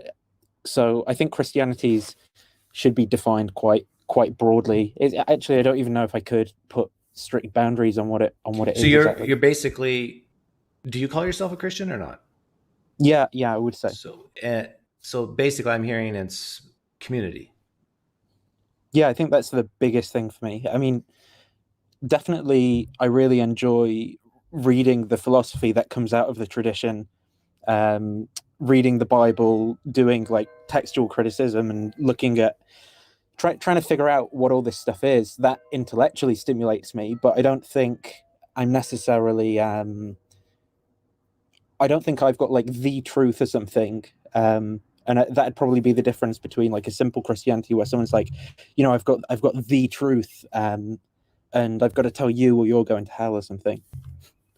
So why not just join a chess club instead? Because then you don't get the baggage of Christianity, like what Braxton, you know, what did you see what kept him up at night sometimes? No, I don't. What kept him up at night? I played a short clip of him. He was asked the question, what's something you struggle with Christianity? And he basically said what I've said many times on my channel, and that is, why would this God create knowing that some people would reject him? And that's right. And the eternal conscious torment of hell added on to that. But even if you don't believe that, there's a ton of baggage with Christianity. Yeah. Not just in the Bible, but just how Christians have behaved in the past. But, you know, chess players like have been pretty okay. So there's less baggage there. Maybe Bobby Fischer was a little bit weird, but why not join a chess community or a bowling community instead of a Christian community? Yeah, I think it's a good question, and maybe you know, for some people they could get all of that stuff out of that. I think for me, or a poker community. I think for me, I there's something about those questions that I really enjoy going back to and thinking about. It seems to me like my hobby sort of is learning about church history and studying philosophy and stuff like that. And Christianity is something that packages all of those things together with the community in a way that maybe bowling or something doesn't. But I mean, that's not to say it's the right thing for everyone. But I do think, I think churches could do a better job in what they in how they engage in a like the church I'm a part of, for example. We'll go, what's the application of this for our lives? Well, after reading a text, and it'll be like, have a change of heart, be better people, stuff like that. But then we should, I think, afterwards be doing more to help, vulnerable people who are homeless. But one second, hang on. Sorry to interrupt. Can you move your head a little bit one way? No, this way. I want to see the window behind you. Yeah, there you go. Yeah. Because apparently there's some woman there who wants to be noticed. Oh, is it V? Was that V? I don't know. I didn't see. Is she in the chat? Yeah, she's in the chat and she wants to be seen in the window. I think that'd be a great effect. Yeah. Or you can put the camera lower, but then just make sure you can see. There. Yeah, I see her. Okay, is that her? She better be wearing clothes. This is a PG channel. Is that her? Yeah, I think it could be. Yeah, that's her. I can't see. She's written "hello stream" on a thing. Hang on. Can you zoom in? I can't. No, it's just on the standard webcam cameras, like on the built in the laptop. Yeah, that's definitely. Oh, I see. It looks like she's texting or something. But yeah, it says "hello stream." She's written on a piece of paper. That's cool. So is that a separate flat from the flat you're in? No, it's the same one. Oh, it does like a 90-degree turn? No, it's a flat thingy. Oh, now I understand how it's set up. Okay. Yeah. Interesting. And it's made of brick. Like that's a real house. Yeah. Well, it's I think these are like, it's like a high street, so the bottom levels like shop floors and stuff, and then it's flat above it. Because everything in Europe is old, right? Like this was built probably just after Jesus's ascension. I don't know. I think this is like maybe World War II time. You might be able to see a church steeple over that way. I don't know. And then you can see a town hall there with a clock. That's probably. So is this an area that was bombed in World War II? Probably. I don't know. Just a lot of stuff got built then. Okay. Sorry to interrupt, but yeah. Oh, there she is. Hello. Hi, V. So when did you? I wrote "hello stream" on a piece of paper, and I thought you might be able to see, but you definitely couldn't. No, we could just see a shady figure in the distance. I don't know if you've been following the chat, but I was keeping people up to date there and seeing if they could see me. So, Kate, hang on. I want to talk about what's really important, not just Christianity, but so you two were not living together, now you're back together? Yeah, we spent a week apart just to figure out like if we were doing the right thing by being together. And you determined that it was the right thing to live in sin? Yes. not from that point of view. From the point of view of making decisions about moving together in the next 6 months, and we wanted to check that we actually want to like be together and do that, and that we're right to be with each other. So, V, do you consider yourself in an unequally yoked relationship right now? I don't really think about anything in terms of yokes, except maybe eggs. Okay. Or what's your thoughts on Nathan's life progression? I think he's doing great. I think this seems like a better place for him to be in than before, and definitely better than the Calvinist church he was going to in the beginning. So I'm happy. What about though the not believing? Yeah, definitely like better atheism, than that as well. Really? Yeah. Well, when you first deconverted, you were going through this stage where you were leaning into the radical atheism camp that I also didn't think was particularly a healthy way to look at things either. So, Right. Do you consider me radically atheist?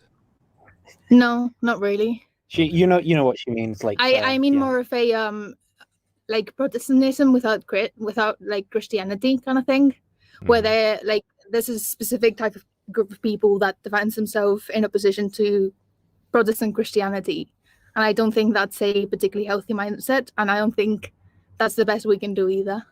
So would you join, Nathan, like if there was a physical Bible study or church? Yeah, well, I'm not allowed in his Bible study because I'm a woman. It's a men's only Bible study. The one I go to on a Friday is. Yeah. But I do a different one with you. Yeah, but when he was deconverting, I was the one pushing to go to church, and I've always I've watched more streams in the past year than he has. I think it's only recently that you start being the one wanting to go to church more than me. Even the other week, I was the one to be like, "Let's get up now, time to go to church." I think they would let you in that men's only Bible study if you wore a head covering. No, it's not. No. I think it is specifically the reason being. I think at least that I think some of the guys enjoy it being men's only because they can talk about like men's issues, which Their wives. that and not looking at women and stuff like that. Which I mean, obviously, I don't have problems with any of that stuff, but I think with the interpretation they go with of Christianity, which I'm always trying to.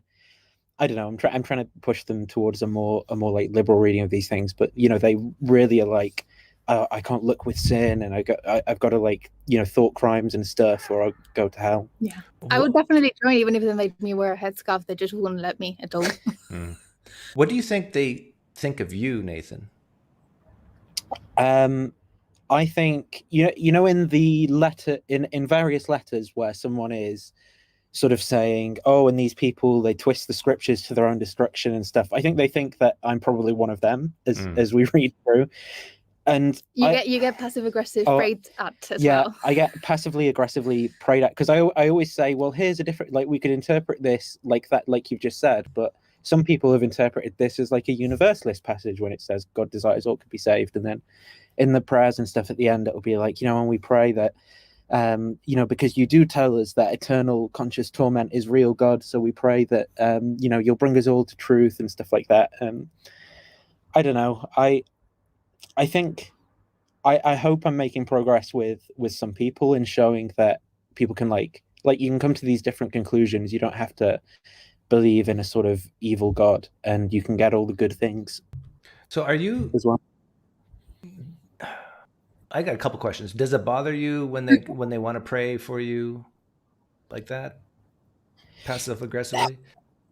It's sort of it's frustrating because I'd like to be able to get through to the human behind that and have a conversation about why they feel that way and why we disagree and stuff.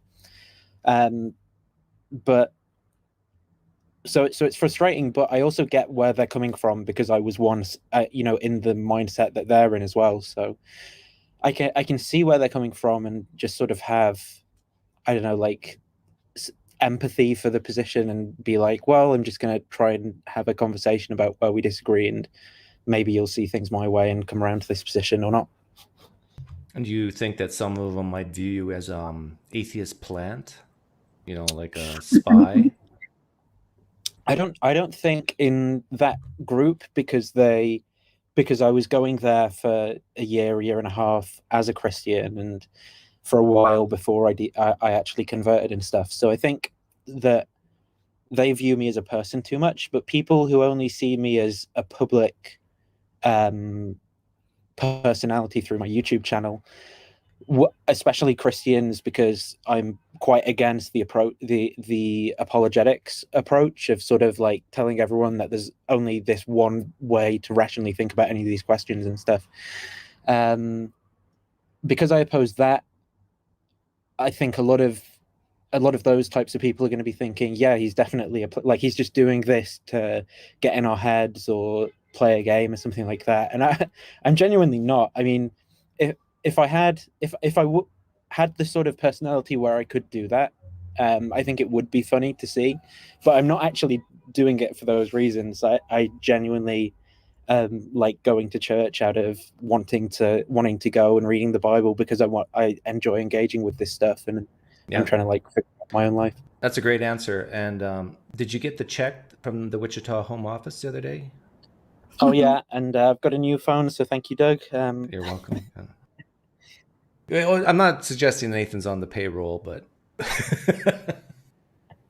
Hey, what about me? Why am I not on the payroll? What do I need to do? oh, we sent you a check. You never got it? It's in the mail. No, I didn't. Yeah, I got 2 new phones. We actually send you more money than to Nathan because, you know, for every man there's a woman behind with the Right. brains, right? Of course. I do worry though. I mean, I hope that I wanted to be honest with where I'm at, which is why I sort of came out saying to people, because I think if I just carried on with like the bad apologetics and everything, no one would have actually known that my own personal views had changed on anything. And I think it was important to be honest with people about where I was at, and also, I guess, maybe to make people humanize those who are in that other camp a bit more, because I think a lot of people when people deconvert, you can be very upset at all the kind of lies and the harm and stuff like that, and maybe sort of being able to see someone say some things that you agree with who has some of those beliefs that might go some way towards like healing some of that stuff. I don't know. Okay, I'll let you two go because we have a real Christian who wants to come in. Okay, is it Braxton? No, Finally? it's If Canadian Braxton's Catholic. listening, just come on. Like, if Braxton's listening, seriously, just come on. Stop. Yeah, Don't be. Yeah, I don't. It's so silly. I don't understand, but anyhow, thanks for coming on, Yeah, Nathan. Yeah, have a good weekend. See I you. still love you, even though you know you use those I words. know you do. I still love PineCreek. So yeah, as in the channel and the person. So yeah. Take care. See you. Bye. Okay.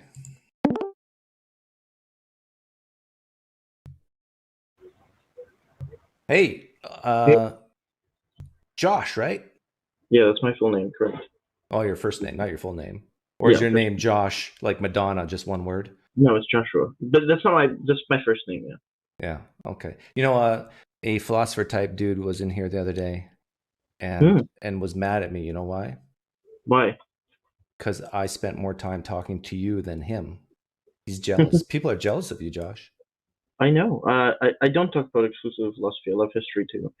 But yeah, the reason I called in is I'm interested if you're willing to disavow indigenous extremists burning down Roman Catholic churches in Canada. Sure. Why wouldn't So I? you're willing to tell your audience that they're wrong to advocate for it? Yeah. Burning down buildings? Yeah, Roman Catholic churches by indigenous extremists. You condemn indigenous extremists doing that. Yeah. Just because they're indigenous doesn't change anything. Yeah, but you believe that even indigenous extremists are not justified in burning down Roman Catholic churches? Yes, I agree with you. Great. I condemn that. All right, good. So now I wanted your audience to know. Okay, so why don't we talk a little bit about your weird form of what I see as coping? Is that unfair to say? Coping mechanism? Yeah. Yeah, we can talk about my coping mechanisms. Yeah, because it's my analysis, and I hate to play an armchair psychologist. I don't do that kind of stuff. Oh, no, I'm totally okay with that. Yeah, that's fine. But I think that your way of running this stuff is just another way to cope with Christianity. Rather than addressing our arguments, your coping mechanism is, oh, that's not really why you believed in it. You believed in it because you wanted to be a good person or something. So am I wrong to say that's a coping mechanism to try to avoid the hard stuff? And instead of Matt Dillahunty, like all the time being shown wrong and just keep saying you haven't demonstrated, you've just gotten smarter and like are coping in your own way. Are you calling me smarter than Matt Dillahunty? I would say so, yes. Oh, thank you. Yeah, I don't hate Dillahunty. I mean, I he doesn't like me very much, but you know. But well, I'll take that as a compliment because Matt Dillahunty is a very smart guy. Oh yeah, I don't doubt that. So do you want to respond to why I would think that you're engaging in this sort of coping? Let me see. I would need more details, I think. Like, can you give an example? The biggest. Yeah, I can give an example. So, for example, you know that you wouldn't fare as well as perhaps some others if you were to go ahead and say, make a claim on your own, such as like defend a claim that there is no evidence for the existence of God, or even if you don't like philosophy, go ahead and say there is no evidence for Jesus. Like, you know that you wouldn't fare well. And again, I'm just playing an armchair psychologist. Yeah. I don't usually do this. So your approach is to, instead of doing this where you can be challenged in writing and in debates, where it would be easier to show what the problem is, just to take this coping mechanism, where at first I believe you did these videos of just offering pop criticism of Joel Osteen and T.D. Jakes, and now just doing this stuff of why did you really, really, really believe? So some kind of gazing deeply. Oh, it had nothing to do with these arguments. You support me when I talk against T.D. Jakes and those other people, though, right? So, I mean, I think that soup kitchen Christianity is what I call it, soup kitchen Christianity. So I'm not. But a big fan someone of it. still has to say it, though, right? Or no? Yeah, okay, that's fine. But Yeah. you know, as I said, I'm not a fan of soup kitchen Christianity. This sort of Christianity is just about being in soup kitchens and nothing else. I'm not a fan of progressive Christianity. I'm sorry, I know that's politically incorrect. I have to say it. I'm not a big fan. So I am a fan of. But more when like, I help people like you knock down the false versions of Christianity, I am in some weird way helping you, right? Because I'm getting rid of the but falsities. it doesn't make it, but that for me still doesn't change the fact that I see it as a coping mechanism on your part. Okay, yeah, we all need to cope. Some people use alcohol. I prefer Yeah, to that's use. what I'm saying. I mean, yeah. but I think that it's not healthy. The healthier part would be to reject the coping and face the truth. That would be better. Yeah, well, yeah. So help me face the truth. Yeah, so you need to face the truth. So what's the first step? I need to admit I have a problem. Yeah, you need to stop coping. Okay. And realize that you just can't tell an addict to stop doing it, right? You got to help. Well, you got to help I me don't a think little you're an more. addict. I just think that this is a coping mechanism for you being, I guess, in rebellion to Christianity, which I don't mind. I had the same phase, but it's kind of troubling that you haven't outgrown it. That's what troubles me. It's not that I'm troubled that you've had the phase. What troubles me is that at nearly 50, you haven't outgrown it. Well, we all have different speeds, right? So you can't. Yeah, that's fine. But yeah, that's the trouble. That's the way God made me. I had the same kind of phase. I mean, I remember opening up a Bible and, you know, telling my brother, who actually I think now is religious. Back then he was religious and I was, and saying, see, the Bible condones rape. Don't tell me you can support that. And, you know, so this moralizing nonsense. Everybody has a phase, but when I see people like Matt Dillahunty, who's 50 years old, and he's using arguments I used like when I was 17, I'm like, dude, you need to outgrow this stuff. And I see you.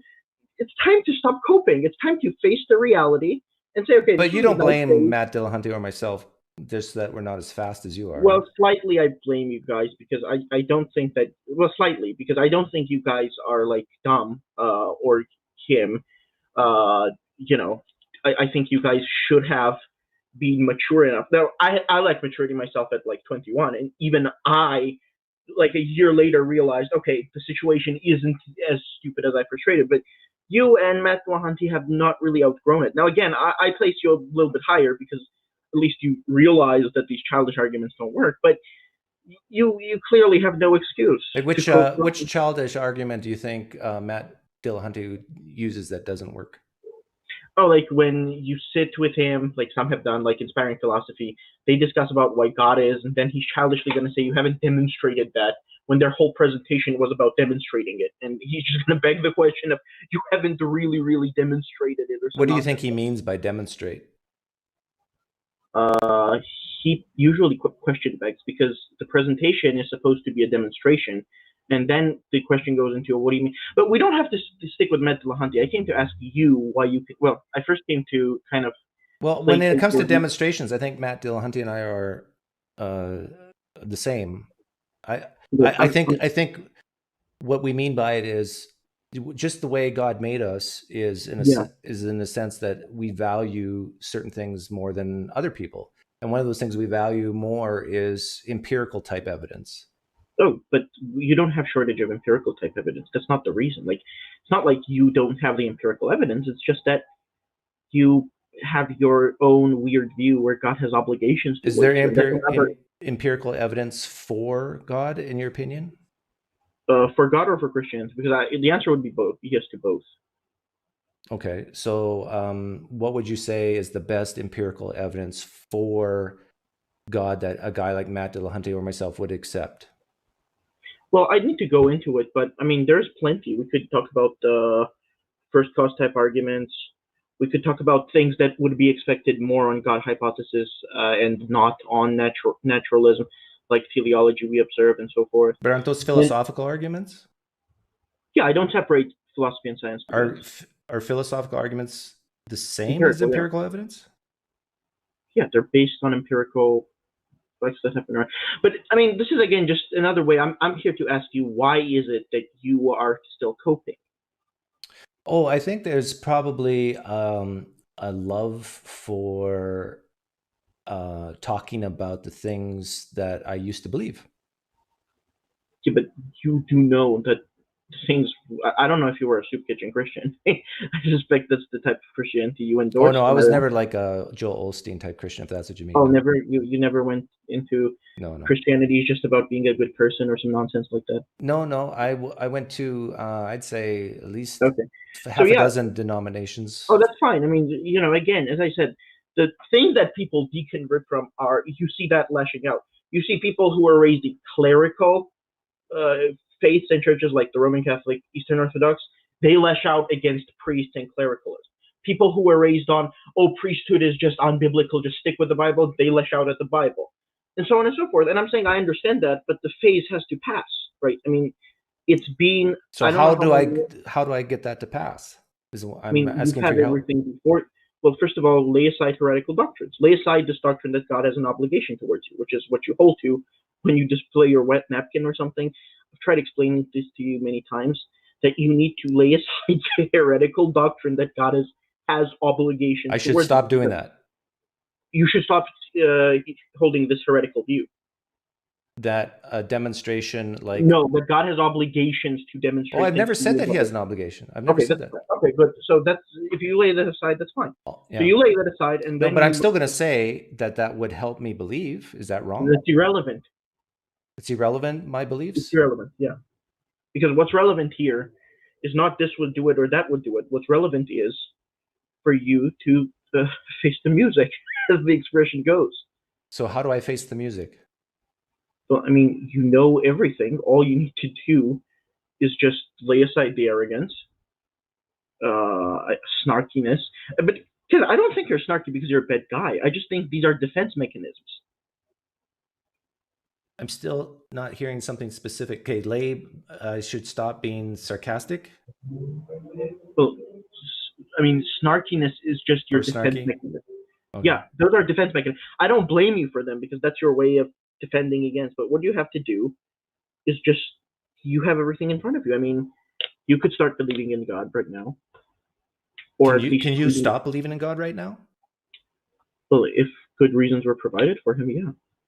Okay, so, but that's not immediate, right? That takes time.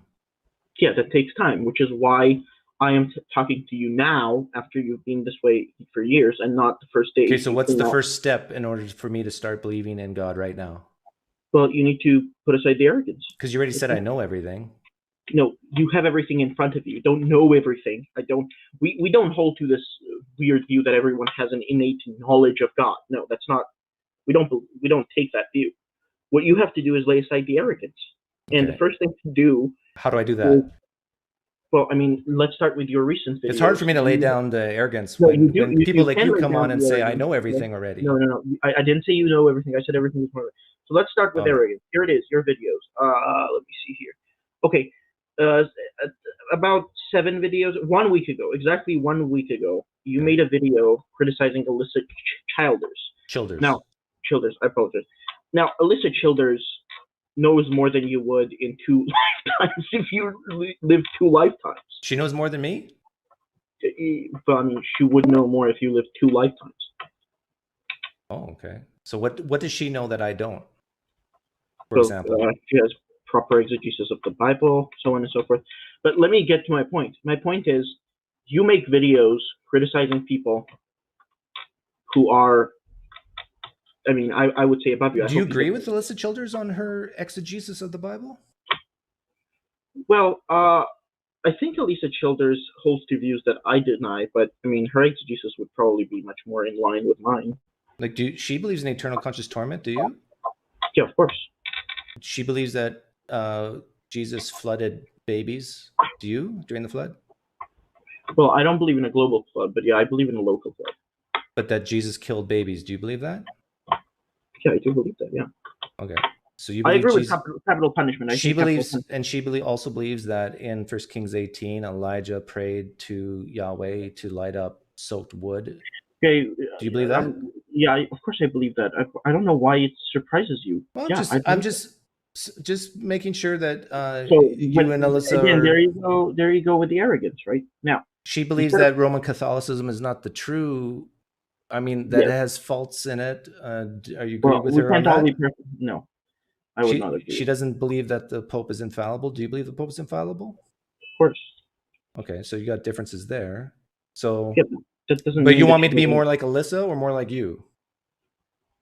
Well, I would prefer. Well, either one would be a start for you. Okay, either one. Okay. Yeah. So if I become a Christian, if I can manage to lay aside my arrogance and my snarkiness, did you say? You're okay with me becoming a Protestant? Well, I think that Protestant picture is incomplete, but it's more complete than what you are currently. Okay, so you're okay with me becoming a Protestant? Even though it's not complete? Okay. Yeah, it's incomplete, but I would prefer you... How about a charismatic Protestant? A Pentecostal? Probably not. No. I can become a Protestant, but not a Pentecostal Protestant. Well, Pentecostals believe in oneness, and I think that's very heretical. Okay. So I need to become a Protestant that believes in the Trinity and not Pentecostal? No. Okay. How about a Calvinist Protestant? Can I become that? Well, depends. Calvinists are sometimes closer to us than most people would like to admit. But, I mean, again, you see that this snarkiness is just a defense mechanism. And after recognizing that, what happens is... Am I being snarky right now? Well, yeah, of course. I'm just trying to be clear what type of Christian I should become. So again, there you go. That's another question. I mean, that never comes up. The fact that there is, like, if I were to ask you to read Thomas Aquinas, right, and there were 100 translations, you would never use that as an argument against me saying, oh, you've never given me what translation I should use.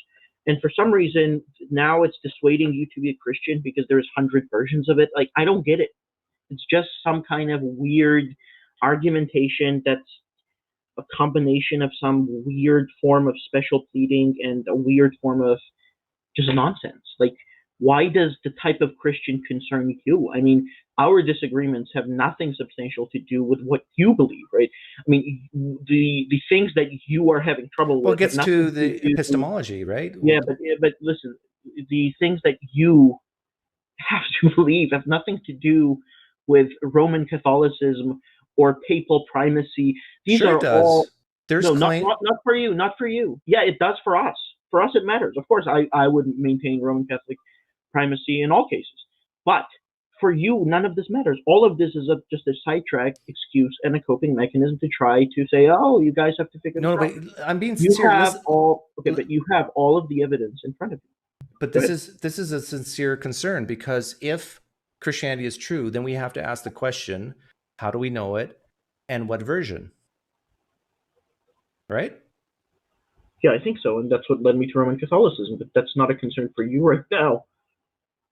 Well, if for you to say, just lay aside my snarkiness and my arrogance and you have everything in front of you, I know enough about Roman Catholicism and Protestants and Mormons and Pentecostals and Baptists and Calvinists and non-denominational. I know enough to know that they can't all be right about very core doctrines. Yeah, I think so, yeah. So then the question becomes, how do we know which doctrine's true? And is doing an internal critique, maybe we should step back and say, maybe all of them are false. Because they can't all be true, and they're contradictory with each other, and yet we have Roman Catholics who I think value the authority of Scripture, yes? Yeah, in Roman Catholicism. We have Calvinists who value the authority of Scripture. We have Pentecostals who value the authority of Scripture. We have all these versions of Christianity who value the authority of Scripture and even tradition, and yet they disagree on what these core propositions are. The point is that when we have this idea, this concept of an all-powerful God wanting people to believe in him, and we have people who claim they have personal relationships with this God, and yet have different concepts of core doctrine and what this relationship entails, that is a defeater to How? Christianity. How? It But, defeats but I don't by defeating understand. their Are you epistemology on how expecting they God? got there. Are you expecting God to intellect for you, or think for you, or be rational for you? I don't really get it. I mean, I've never gotten this argument of, if God, he's supposed to convince me that there is one true form. Like, I don't get it. There isn't one Like, true doctrine? There is one true doctrine. Okay, of course, how do we know which one is right? through our senses, just like we know everything else. Okay, that's what Protestants do. That's what Pentecostals do through their senses. Okay, They probably and use their they senses more succeed than in you some do. part. Okay, they succeed in some parts and they fail in others. Like, you yourself do not fail in everything. How do you know believe- that they actually, where you say they failed, they're actually succeeding, and where you say you succeeded, you've actually failed? But that's why we need evaluation of our faiths. Right, and this is the internal critique that I'm talking about right now with you. What does that have? What does us being open to investigating our faiths have to do with you laying aside the arrogance? Because when you, well, right now it has nothing to do with the arrogance part, but right now what I'm talking about is, how do you know that what you believe is true using an internal critique and the outsider test, senses. and using the outsider test for faith, because the people who you disagree with use their senses, yes? Yeah, they do. And in Okay. some cases they succeed, in some cases they're wrong, like me. Do you know where you're wrong? So, yeah, and then I correct it Okay. when I'm wrong. Do you currently hold any false beliefs? I mean, if I knew they were false, I wouldn't hold to them. Right. Do you think you're Okay. unaware of false beliefs? No, of course not. There's probably some that I hold that will turn out to be false. But I hold them earnestly now. That doesn't mean that I'm not honest. Right? Okay. And that's why I don't make snarky videos criticizing those people that are Is it smarter really the than- snark that you're most bothered with by me? So, it's not snark that it annoys me. Well, it slightly annoys me, I have to be honest. But the snarkiness is a defense mechanism. It's just a way to prevent all these criticisms. Because again, as I told I'm you, Canadian. Yeah. That's just how Canadian snark. It's a form of type of. Have you ever watched SCTV? Yeah, of course. Yeah, you know that. It's like that's my version of humor. I have a very dry humor. Well, So but maybe what you're calling snark is just my dry wit. Well, again, it could be dry wit, but all I'm saying is it's troubling that in your 50s you haven't outgrown the rebellious phase of a teenager. And I hate to sound like Darth Dawkins right now, but I mean, that's a problem. So you would want me to, my next video should look like what? Well, your next video should look like, here's what I was wrong about, and release something and say, Be specific. okay, What do you think I'm wrong about? well, okay, so on the historical side, you're wrong about your analysis of the Gospels, you're wrong about your analysis Be of the specific. evidence. What am I wrong about my analysis of the Gospels? Which part am I wrong about? Be specific, please.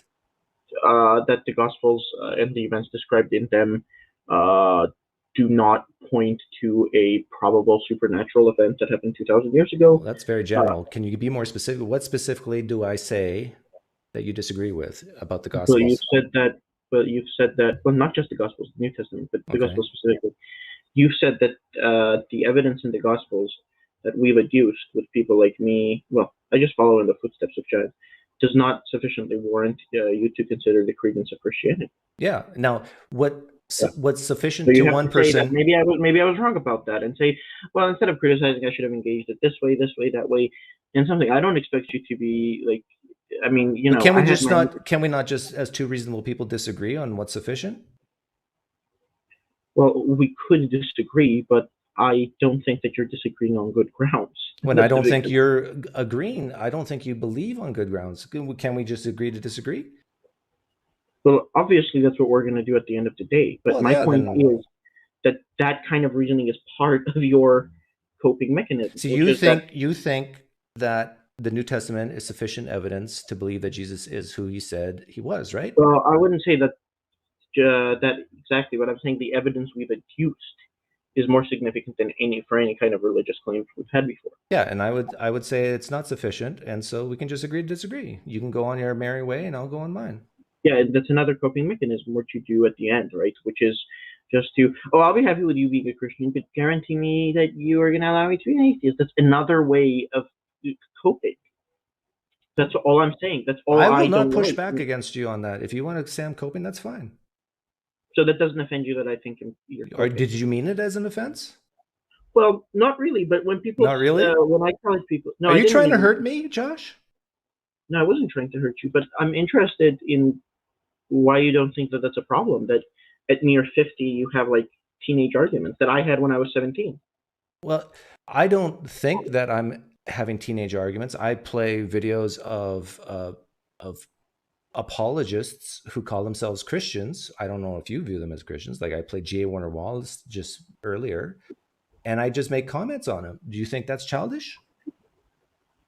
Well, I mean, the comments you specifically make are snarky. I mean, I listened to the videos about Father Mike Schmitz, James White, and a couple of others, and I thought they were childish. I don't with James White, I mostly combat his Calvinism, which you disagree with, right? You should be on my side. Not really, no.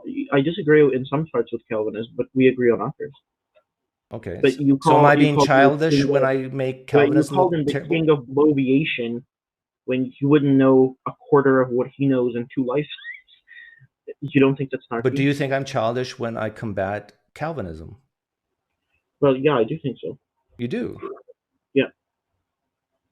I'm not a Calvinist. I think Calvinism is wrong. But so when I say that God chooses people for destruction and before the creation... Yeah, I disagree with that. I disagree with it.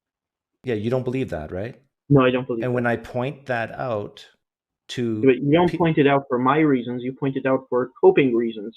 But when I point that out for coping reasons, you still agree with what I'm saying, right? Yeah, of course. Okay. So what's the problem? It's just you don't want me to cope.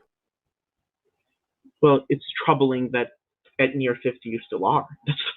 Well, yeah, you still are using these kind of coping. Why is it troubling to you? How old are you? I'm 21. I know I look 30. Well, it's troubling to me that at age 21, you're still troubled about my coping at age 50. Why can't I say that? It's troubling to me. You're 21 years old and you're still bothered by a guy who's 50 on the internet? What's wrong with you?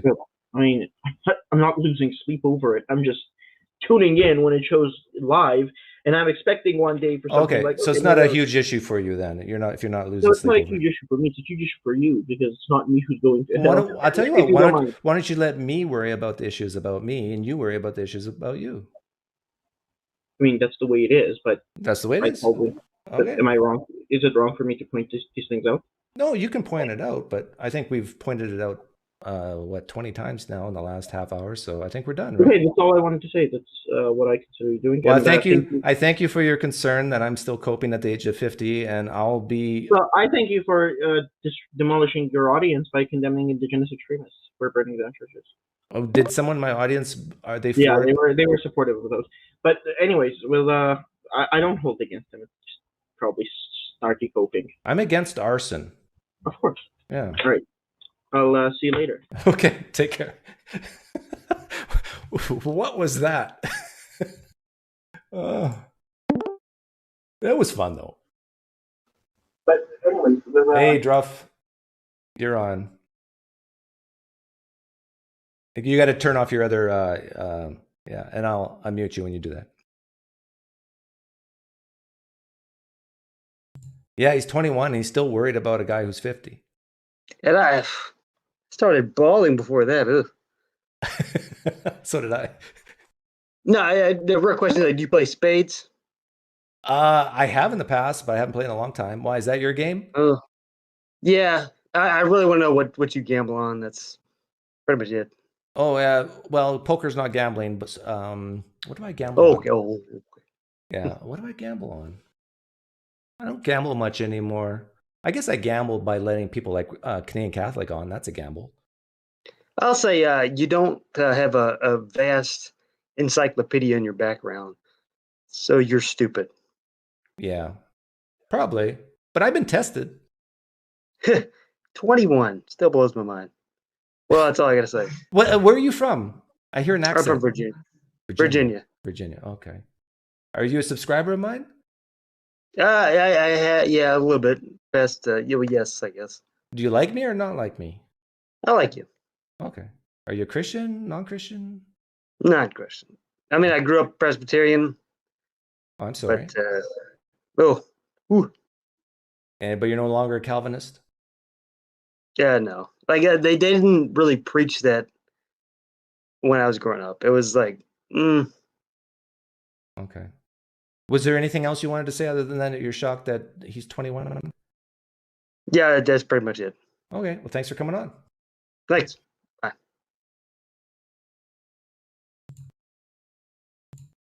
That was weird.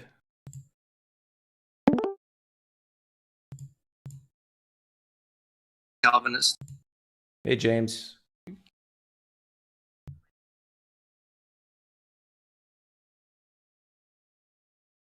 You gotta you're on, but you gotta turn off your other tab. 15 seconds behind, so I thought you were still talking to him. Yeah, I always mute people when they come on. Yeah, because I assume that's going to happen. So what's up, James? Hi, I'm an agnostic, but I kind of wanted to talk to you about abortion because you talked to someone else about abortion. Oh, okay.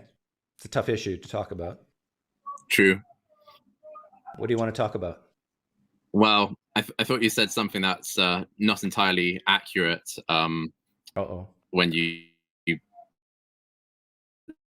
recall, I might be saying it a little bit incorrectly. You said something along the lines of, a zygote isn't a human being or something like that. Yeah, I corrected myself, I think. It has human DNA. Right. And so would you agree that it's an organism, like a human organism? Would I say it's a human organism? Yeah. Very tiny one. Okay, cool. Yeah, because now I remember a bit more clearly. Like it sounded like, I think I remember you saying that. Actually, you know what? I'll take that back too. Depends on what you mean by organism, because there's definitely organs missing.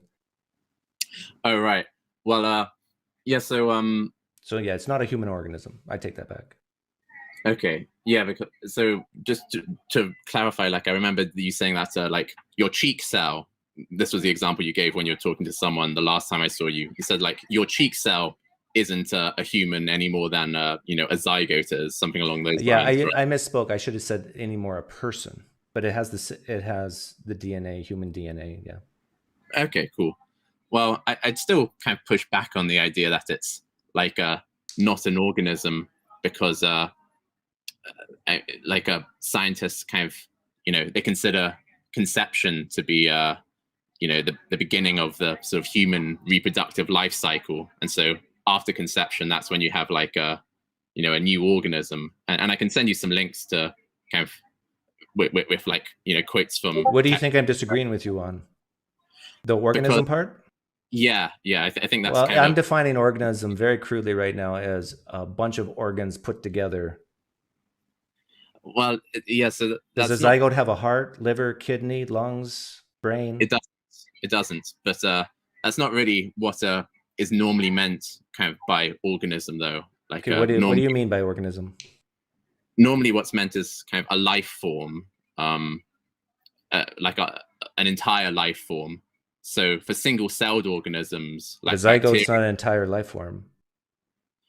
Well, it is because it has its own DNA, which is like separate from the mother, and that once you have a zygote, that's when you have the cell which will multiply with its own DNA and go through the rest. You know what? Just for sake of brevity, I'll grant you whatever you want. What does this matter?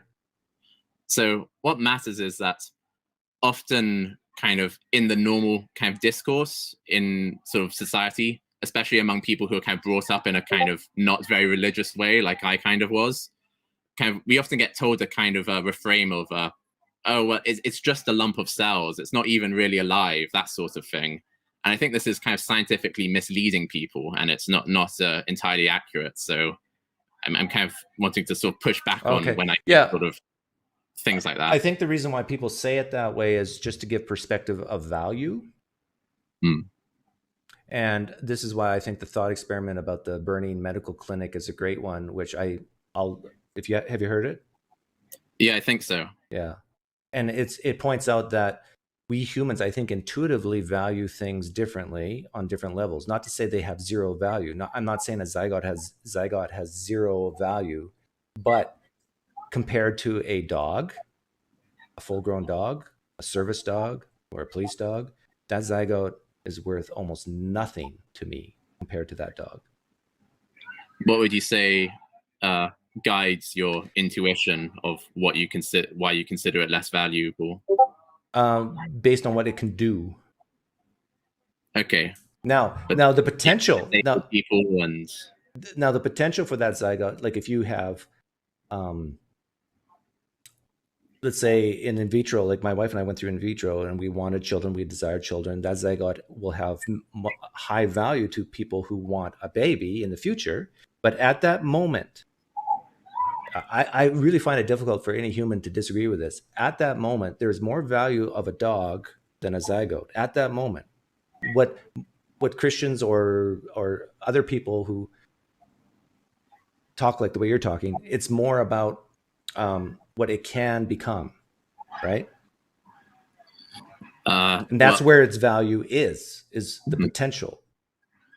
But at that moment, I think there's very few people on planet Earth that would save a zygote from a burning building over a service dog that's yelping in pain because it's burning. I think there's very few people on planet Earth that would say, "Oh, I'm going to let the dog burn, and I'm going to grab this petri dish."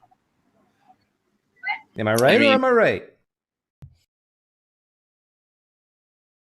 He's frozen. That must mean for me, I'm not sure I would react that way. Really? Because, and the reason is, if this petri dish, you know, if we expect it to kind of become a sort of a human being, you know, I mean, it's already a human being, it's already a human organism. But if we expect it to kind of like become conscious in the future, then I think it's human conscious now. Yeah, dogs are definitely conscious, but you know, I'm a human kind of centrist. You're a speciesist. Yeah, speciesist, definitely. Yeah, sort of like racist, except not quite as bad. Yeah, it's more racism, thankfully. Well, let me ask you this. There's a veterinary clinic, but it's in vitro fertilization for dogs. And on the desk is 100 dog zygotes. And then in the corner is one puppy. Okay. And the building's burning down, and you can only save a bag full of dog zygotes or one dog. Who do you save? What do you save? I really think the most consistent answer is to save the bag of dog zygotes. Well, that's consistent based on the discussion we had just a few seconds ago. But pretend we never talked about the humans, and don't try to make yourself look consistent to a public audience. Just imagine yourself put yourself in this thought experiment. Really live it. Imagine yourself seeing a burning building, and you know it's a vet clinic, and you know that there's dog zygotes on the cupboard, and you see that there's a dog, just one dog. Really think about that situation. What do you save? No, I have thought about this before because I first saw it on Twitter. What do you save? The dog or the zygotes? The dog zygotes. I admit that my first intuition was to think. What do you save? I just want to hear dog or zygotes. No. Having thought about this carefully and not just going with my first emotional intuition, I do think. What do you save? Dogs or zygotes? The zygotes. Oh, but I don't believe you. But let me grant you something. Like, it's important that we are in touch with our kind of emotional, moral intuitions. But there are times when those intuitions can also mislead us. So, for example, human beings have a greater emotional resonance to hearing an anecdote about a single particular person who's suffering than they do the amount of emotional resonance if they hear about, a statistic of 10,000 people suffering. And yet, obviously, that's kind of, that doesn't make much sense. So sometimes we do need to rein in our kind of emotional intuitions and think, no, I'm going to have to be very sound and rigorous here, that kind of thing. So you are reining in your emotional intuitions to give the answer of zygote. Yeah. But anyway, like kind of, I'm sure you can have conversations with some more interesting people. I just wanted to, and maybe we can talk about it again in the future. Thanks for having me on. Okay, bye. Take care. I think sitting in a chair thinking about this thought experiment, it's easy to say I would save the zygotes. But I would bet money, real money, if this situation happened in real life, that 99.999% of human beings would save the dog and let those dog zygotes burn. And I think those moral intuitions, those, you can call them even emotional intuitions, are the reason why. We intuitively value things that, like a dog over zygotes, we intuitively value people even who contribute more to society than less. This is the truth, and the truth hurts. This is why Christians are going to hate this. But they will say things like God values all people because they're made in the image of God. But in practice, hang on, Jesse. But in practice, I think they agree with me that they do value an 8-year-old child over a serial murderer. They would let one burn and let another live. Okay, Jesse, you're on. How's it going? Good. I called in because I saw Nathaniel and we have a similar shirt on. So I was like, oh man, the guy's wearing a similar shirt. I got to call. Oh no, that's not why you're calling. No? No. Why do you, let me ask you, why do you think I'm calling? You want a mulligan. You know what that is? Yeah? A mulligan? Yeah. You know what that is? No. Tell me what that is. I'm vaguely familiar with a mulligan. A mulligan is a golf term for a do-over. Oh no, I don't want a mulligan. Do you want a mulligan? No, you're the one who called me. Oh, okay. Good. No. I appreciated some of the conversations there, and I thought I wanted to call you to tell you, man, I like you the way you are. And so Nathaniel had problems with you, man. I don't think you should change at all. Or no, not Nathaniel, the other guy. You mean Josh, Canadian Catholic. Yeah. So I just want to call and say I appreciate you for who you are as you are. You play poker? I do play poker. Are you interested in playing poker weekly with me?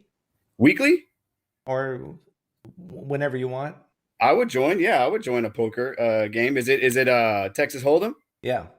Okay, yeah, I'd be open to that. You got disposable income? Yeah. Okay. There we go.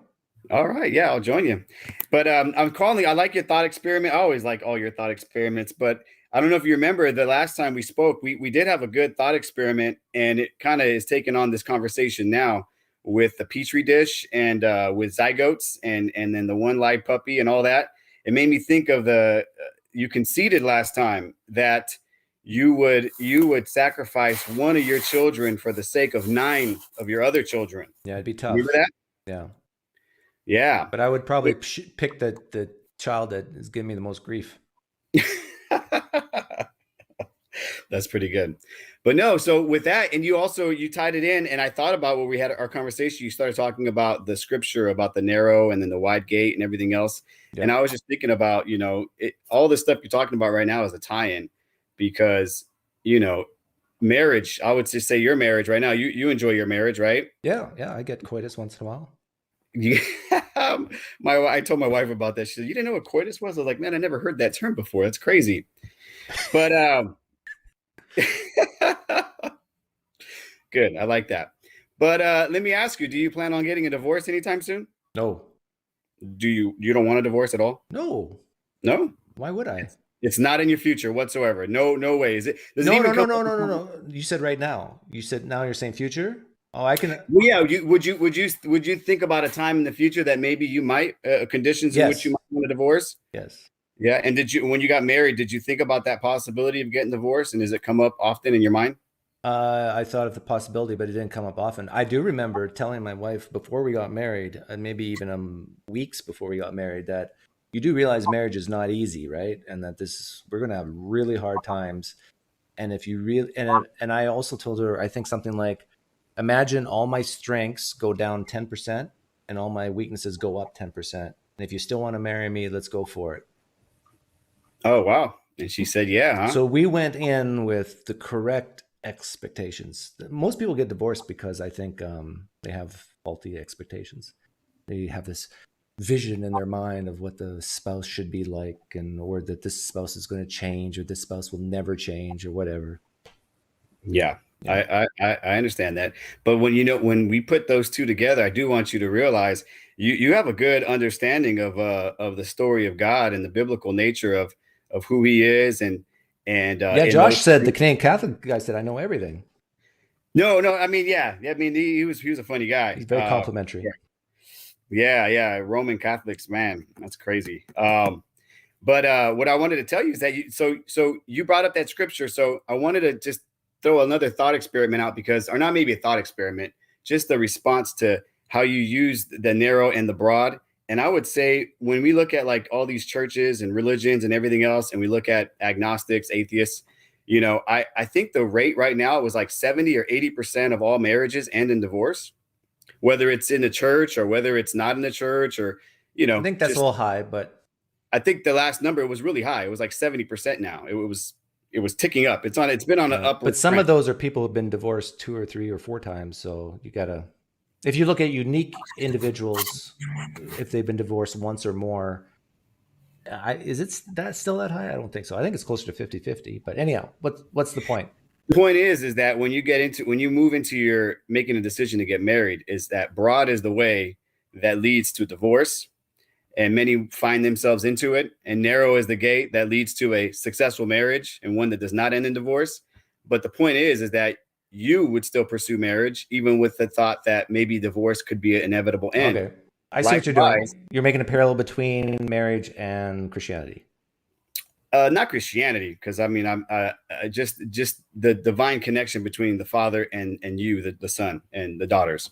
So biblical truth.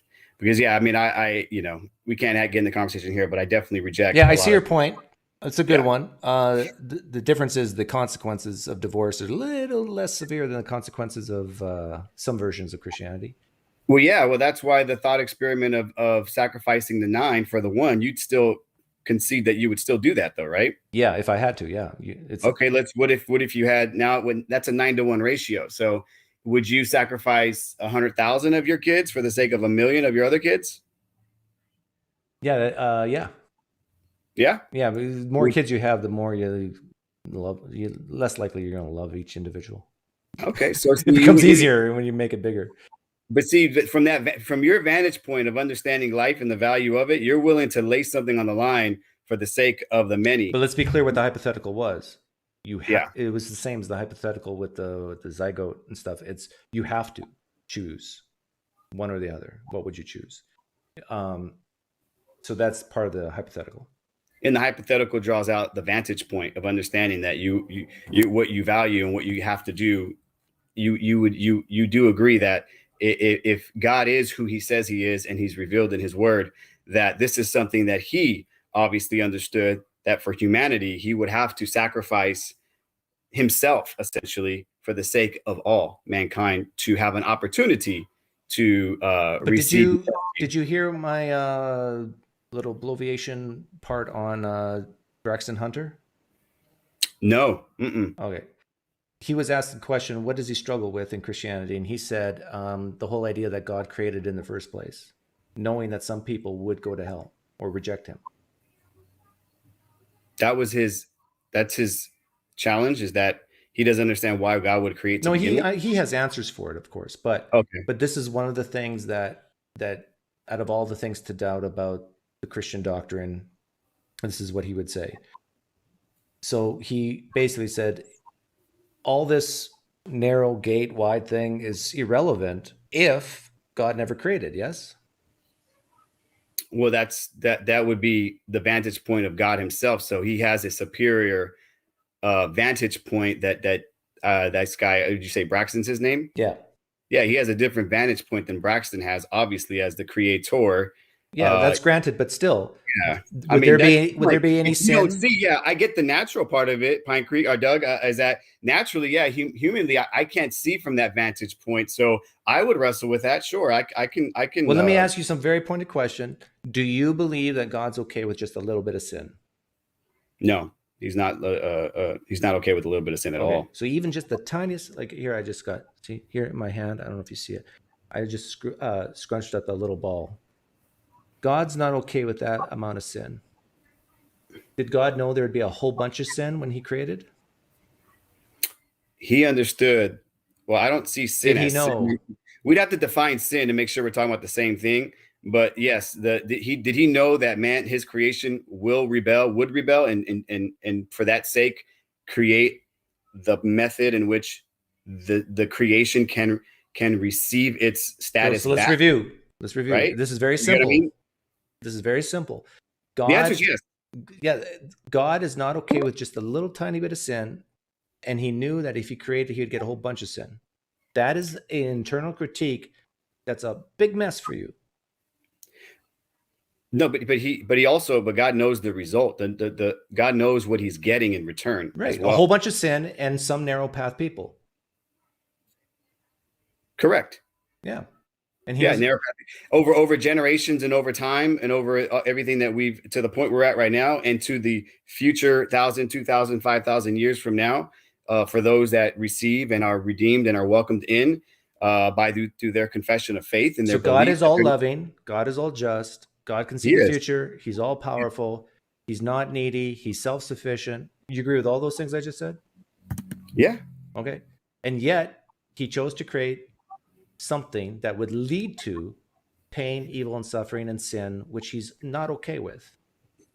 Right? It's a byproduct of the decision that his creation made, which we would concede he understood they would make, but it would be for the purpose of the end result. Now, if you don't know what that end result is, you're always going to. End result doesn't matter.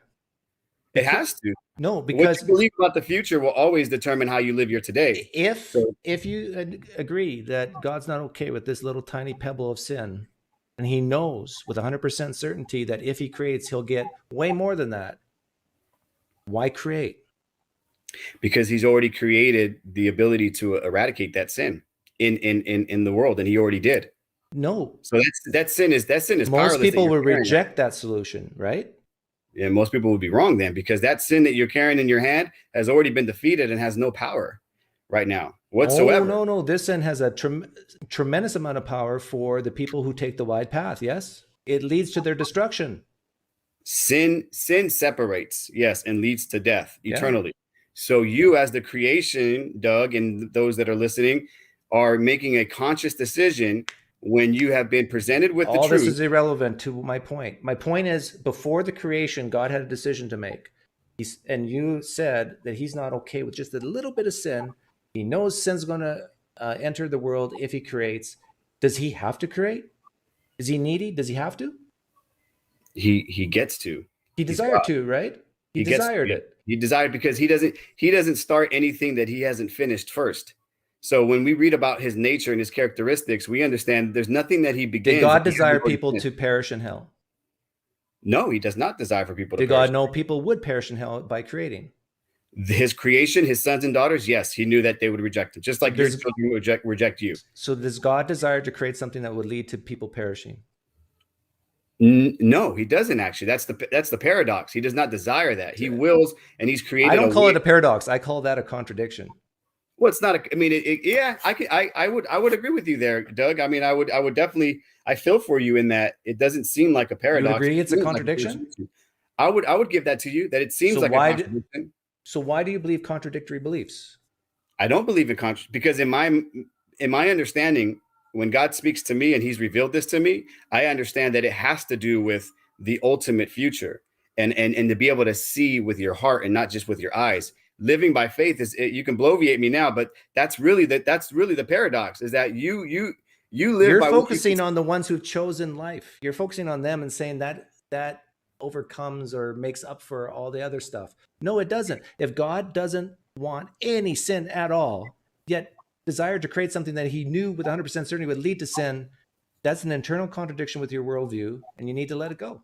No. I mean, that's just you'd have to reject that. I'd have to reject that fully, because before he even created, the Bible says that Christ was the lamb that was slain before the foundation of the earth. So he already made that way. He said, you know what? I'm going to create because there is a divine intent behind what Was he's going God's to do. sacrifice sufficient for those who end up in hell? God's sacrifice is sufficient for all. 100%. Can someone, it's sufficient for all, but yet most go to hell, yes? Most people will reject God. Yes. Most people will reject. So what reject good truth. is the sufficiency of the cross when most people end up in hell in your worldview? What good is, that's why the thought experiment we talked about. What good is the one child that you're going to, or the 9 children you're going to save for this, you know, and sacrifice that one child for the other 9? It has to do with the fact that you have a personal relationship with all 10. Who and cares? So you're willing to give one up. That's a tie-in to that. Personal why. relationships cheap. We're talking about eternal conscious torment here, right? We're talking about people having the ability to make a choice. So you as an adult, you have the opportunity to make a choice. You had a choice. I think we're just going in circles now. So no, it's okay. No, but I get it. I mean, it is a difficult thing to wrestle with, because that's what not difficult if you don't believe this God exists. Not difficult at all. Yeah, well then you will one day understand where you stand in that equation when you're faced with the author of. How do you know that? How do I know that? Yeah. Oh, because I mean, because I live by faith and God talks to me and I talk to him and we have a relationship. How do you know God talks to you? Because I hear his voice. How do you know you're hearing his voice and not your own? Because I have faith and I live my life. What does faith mean? Faith means obedience. Faith means that if I love someone and I'm willing to. How do you know you're not being obedient to an idea rather than a real entity? Because I did everything else before that was contrary to his word, and it led to a lot of despair in my life personally. And yes, we can get down that pathway of like understanding. I've seen these thought experiments that you do, but that's just, again, the paradox of spending enough time with God, hearing his word, and knowing the interactions that I have that are very real on a day-to-day basis. I talk to God every day. Now, if your God wasn't real, let's say there's a God exists, but the conception you have in your head, if everything you're saying is false, how would you even figure that out? What would you look for? Let's say you were in a false belief. What could you possibly do to figure out you're in a false belief here? What could you do?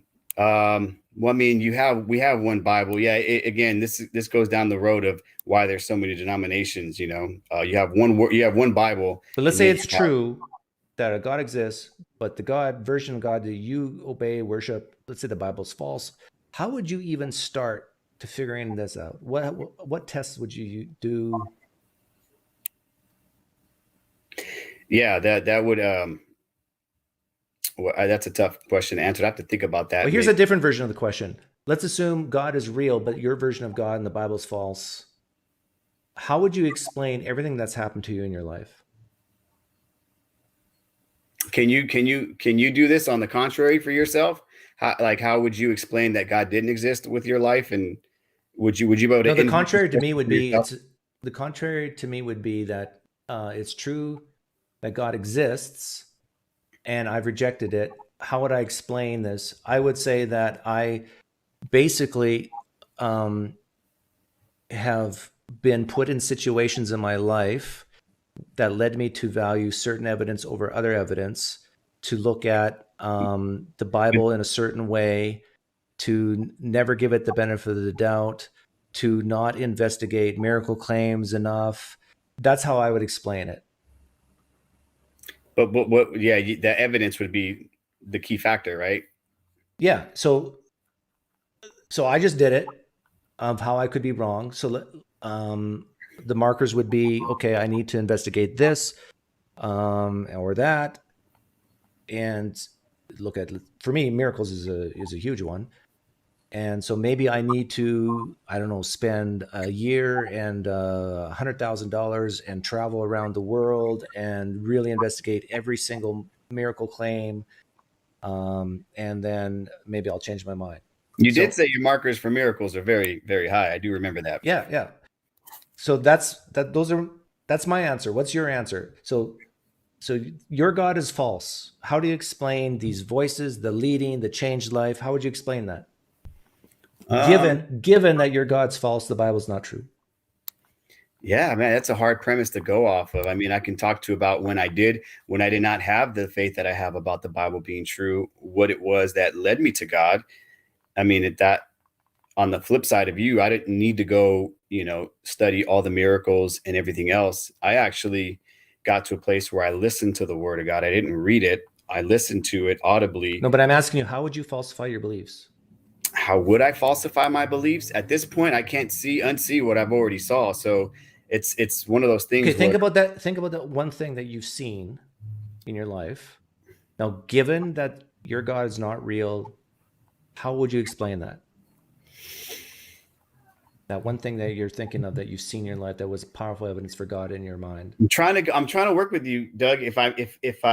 How would I know that it was false though? I'm trying to think. You're trying to say what would lead me to know that God is false, or that the God I'm serving is false? Yeah. So what were you thinking in your mind? The one thing you've seen, like you said, I can't unsee what I've seen. What were you thinking of? Well, right. It really couldn't come down to a specific event that I can just put on display for you. It's like trying to what's a good example? It's like, vaccine stuff. I mean, they got a emergency approval for a vaccine. It's like that level of time that it takes to approve a vaccine, you can't bypass, right? So you're talking about your whole life, right? Yeah, I'm talking about, no, I'm not just talking about my whole life, just as it is, but what I have seen God do, what he has said to me personally. What have you seen God do? Name one. Yeah, well, I mean, again, that goes back to what I'm trying to tell you now, the difficulty in trying to explain an instance or a series of instances. I can tell you very quickly some things I've seen my wife do. Can you tell me one thing you've seen God do? I'm not going to put on display here the things that go, like, I'm not here to make a point to. Why is this difficult for you? If God is real and he's done things in your life, all I'm asking for you to do is tell me about one thing that you've seen God do. He talks to me. I get revelation about scenarios and circumstances in my life on a day in day out basis, and these things. So he talks to you, but not audibly? Yeah. Audibly, correct. Audibly. He does talk to you audibly. Yeah, he does talk to me audibly. So let's assume this God does not exist. So I'm hearing voices now. Is that how you would explain? Yeah, I mean, again, if I started hearing another voice that started sharing with me information that contradicted the other. Okay, hang on. This is good. Now we're getting somewhere. So one thing you've seen God do is he talks to you audibly. Now, if we assume that this God doesn't exist, or you could say it's a different God, but let's say no gods exist. How would you explain that? And you said that you are just hearing voices inside your head that are not real. How would we test if that was true or not? That's the problem. We wouldn't be No, able to. I can think of things we could do to test it. How? Let's hook you up with an audio recorder for the whole day. It's very simple. Just hit the record button when you wake up and when you go to bed. You you send the audio record, because you said audible. Okay. Yeah, audible. Correct. Okay. Then and visual as well. Okay. So if you are hearing the voice of God audibly, then I should be able to hear it too. Right? You have the ability to hear from God personally. Yes, absolutely. No, but if he's talking to you audibly, that means there's sound waves hitting your eardrums. That's what I mean by audibly. That's what's happening to you? Yeah, you're setting up a framework that is more physical. You're relying on something that you're lacking in this situation, in this experience. Okay, hang on a second. When you say audibly, do you mean physical? Like you can hear me audibly. That's how I'm using the word audibly. Yeah, that's how. And that's do you how hear? You hear God like you hear me? Yes, I hear God audibly like I'm hearing you. Okay, correct. Then my test is good. We can put an audio. Well, yeah, you know what I mean. Yeah, I wish I could, because I mean the whole point is that when you've been a Christian for some time, and I'm glad that you're not anymore. And I think with the space you're occupying, and I really am being sincere when I say I think the tension you create is great, and I think it's propelling a lot of people to dig into their word and hopefully listen to the word. But what I'm trying to get to here, without bloviating, is the fact that I go to my closet and I do things that no one sees, because that is between me and the Father. And I'm not going to put that on display here, because that's It doesn't where have to be on display in front of but that's hundreds the of people. intent. That's the intent. No, The no, no, intent no, no, for no. you- The intent is to figure out if what you believe is true or not, or the specific claim is true. So if you are making the claim that God is speaking to you audibly, like you're hearing me right now, then we should be able to hook up cameras and audio recording devices to you. That's what you think. Correct. Yeah. Why can't we? That's like saying, like, you know, Do you think God's going to stop talking to you if we put a recorder on you? No, I'm not. I don't think that, PineCreek. But what I'm saying is this: is that it's like saying, look, me and you, we're both 6'2", and we both have two hands, we have two eyes, and we can bounce a basketball. So theoretically, you know, if we both play basketball, your skills and my skills, I can somehow match your level of understanding of the game. So that way I can also be in the NBA just like you, because I'm the same height. We have the same arms and legs. We have the same muscular physique. All that's irrelevant. You know why? It is relevant because there's two different people. We've either been gifted and have different skill sets and have worked on certain skill sets to get one person to be able to be in the NBA and another person just to play. No, it's irrelevant because you that's told the factor I want to explain to you with. You're trying to make it seem as if Jesse, I can accelerate your understanding. Jesse, I can't accelerate your understanding. Jesse, true or false? You hear God's voice like you're hearing mine right now. Yes, I know exactly your framework. I get where you're going with it. It is true. Okay, stop. So whatever God says to you, I apologize for saying stop. I got to stop saying that. Stop to myself. Okay. It's okay. I mean, I respect. Yeah. I apologize. If that is correct, then we should be able to hear it just like a third person can hear us talking right now.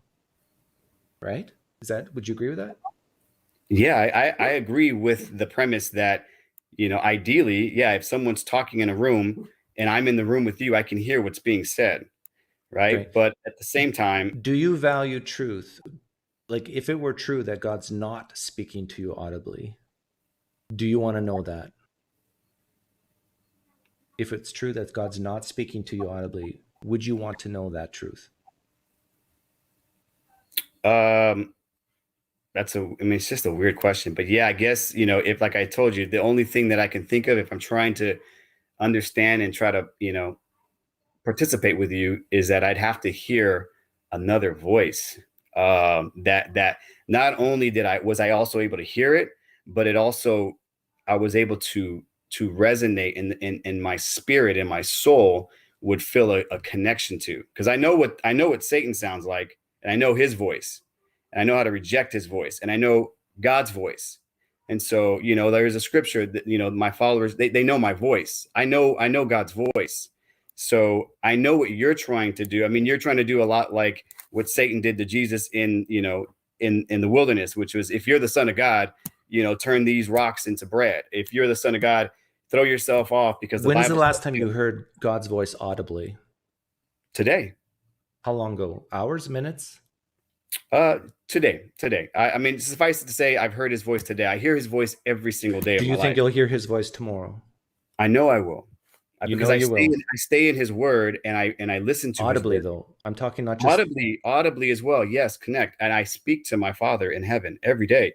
Does your wife hear it? When my wife speaks to God herself as well. But when God speaks to you audibly, is your wife in the room?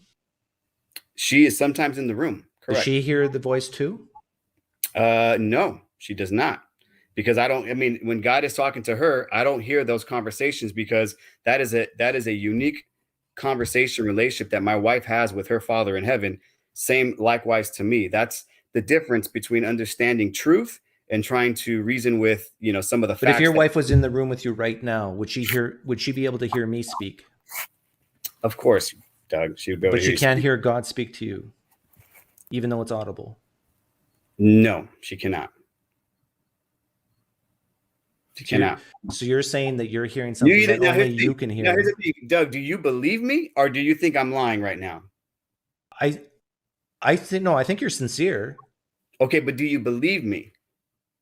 Anyone could be sincere about a lot of things, but do you believe what I'm telling you right now? Do I believe that the claim? Do you believe that I hear God audibly and I talk to him every day? Do you believe me? No, of course not.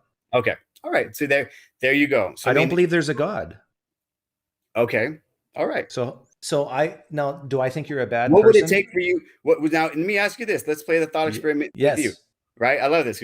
So if you're telling me that if God spoke to you tomorrow audibly, that if you heard a voice and that voice told you, Doug, you know, like you've read the Bible, so you had a Paul experience. Okay, Doug says, you know, God says, Doug, why are you, you know, continue to reject me on a day-to-day basis? You're making all these videos, and now's the time. And I know where you're going with this. I would go to the doctor first before I would believe a God speaking to me. Okay. And that's a possibility for you as well. Sure. Of course, it would be. And yeah. But isn't it strange to you that you use the word audible? Like, and I clarified with you that you hear audible. I'm talking about audible. Correct. Audible for sure. I know. Doesn't that give you pause that your wife can't hear what you're hearing?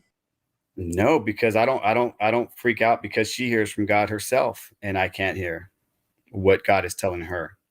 Okay. Because she's the unique individual. I think we're using the word audible in a different way.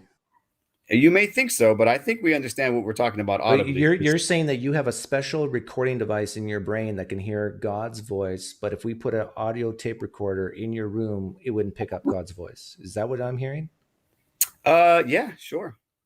Yeah, that definitely would be the case. Because I mean, you know, that now, am I saying that it's not possible that some people, and I believe there may be some people watching or people that are connected to God and have a faith, and they would tell you in a test that they hear from God, you know, on a day-to-day basis. I know quite a few people who also hear from God on a day-to-day basis, and that's the whole point. That's his whole point. The whole point is that we don't need bloviation alert. What would you say to this? Hang on. I just heard an audible voice from a deity. That's my daughter. Yeah, I was going to tell. No, not your daughter. I'm just hearing an audible voice coming in right now. You don't hear it? Do you hear it? Your voice? No, not my voice. Do you hear the audible voice? Do you hear it? I don't hear the voice. Okay, let me tell you. Okay, you can't hear it, but it's an audible voice I'm hearing right now that's saying that your God is false, what you believe is false. Okay. Now, do you believe me? I don't believe you, no. You saying I'm lying? I would say you're a liar, correct. Well, what would you ask me to figure out if it's true or not? What kind of test could we run? Yeah, I mean, these are the frameworks that we'll never know because these things God doesn't operate this way. If we can never know, then how dare you say I'm lying about it? Well, because it wasn't because he didn't tell me. He didn't tell me personally. And I didn't hear. He told me. Yeah, that's fine. And I'm not going to try to see. I'm not going to sit here and try to convince you what I hear and what I don't hear. I'll answer your question honestly and truthfully. But if that means that you just can't comprehend that or you don't want to believe me, that's perfectly fine. And I think that's why, you know, I'll love you for that. But I could say the exact same words back to you. Exactly. And that's fine. I'm not here to convince you, Jesse, but you know, that's right. I have a personal relationship with this God, and he told me that everything you believe about God and your core belief system is false. And the reason why I know that because this God audibly talked to me. I can't believe exactly. It's like if you were more spiritual, you could hear it, but I guess you're not. Yeah, you're right. So that I hear. Do you see how silly all this sounds? It does sound a little silly. I can grant you that because you're not really hearing that voice right now. You wouldn't tell me that you. How do you know I haven't heard that voice? Because you're doing a thought experiment right now, and you didn't hear it. But if I were serious right now, what would you say to me? Let's say pretend you met me for the first time, and I told you I hear from God, and He told me that Jesse's beliefs, your beliefs, are false. What would you say? Yeah. I mean, I would say that's interesting. Yeah, I would definitely be like, wow, that's. And what else did he say? You know, and I would say, what else is his voice telling you to do? But you'd be skeptical, yes? Yeah, I'd be interested. Actually, I'd be very interested because you wouldn't believe it. No, I mean, I'm not saying that I wouldn't believe it now. Now we're going down another path. If you told me you were hearing voices and they were telling you certain things, and then they said, hey, you know, you said, hey, Jesse, I'm meeting you for the first time. And I hear this voice and this voice told me that, you know, you have some very serious beliefs. And this voice told me that they're not true and that there's a God you're serving that isn't real and that isn't true and that you're hearing a voice too. And that voice is the wrong voice. and then you told me, you know, he said that this is what you need to do to hear me, then I would listen to you. I would listen to you, and I would grant you that. I would say, you know, what else is this voice telling you to do, Doug? And how long have you been hearing this voice for? And, you know, is this voice tied to any other information that you can share with me, just to test out what it is that he's telling you to do? And that's what I'm saying. It would lead us down a pathway. Yeah.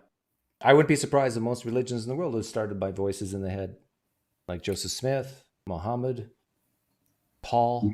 Yeah, I know. And I mean, a lot of times Moses, if he existed. Anyhow, I gotta let you go, Jesse. All right, thank you, brother. Appreciate you, Doug.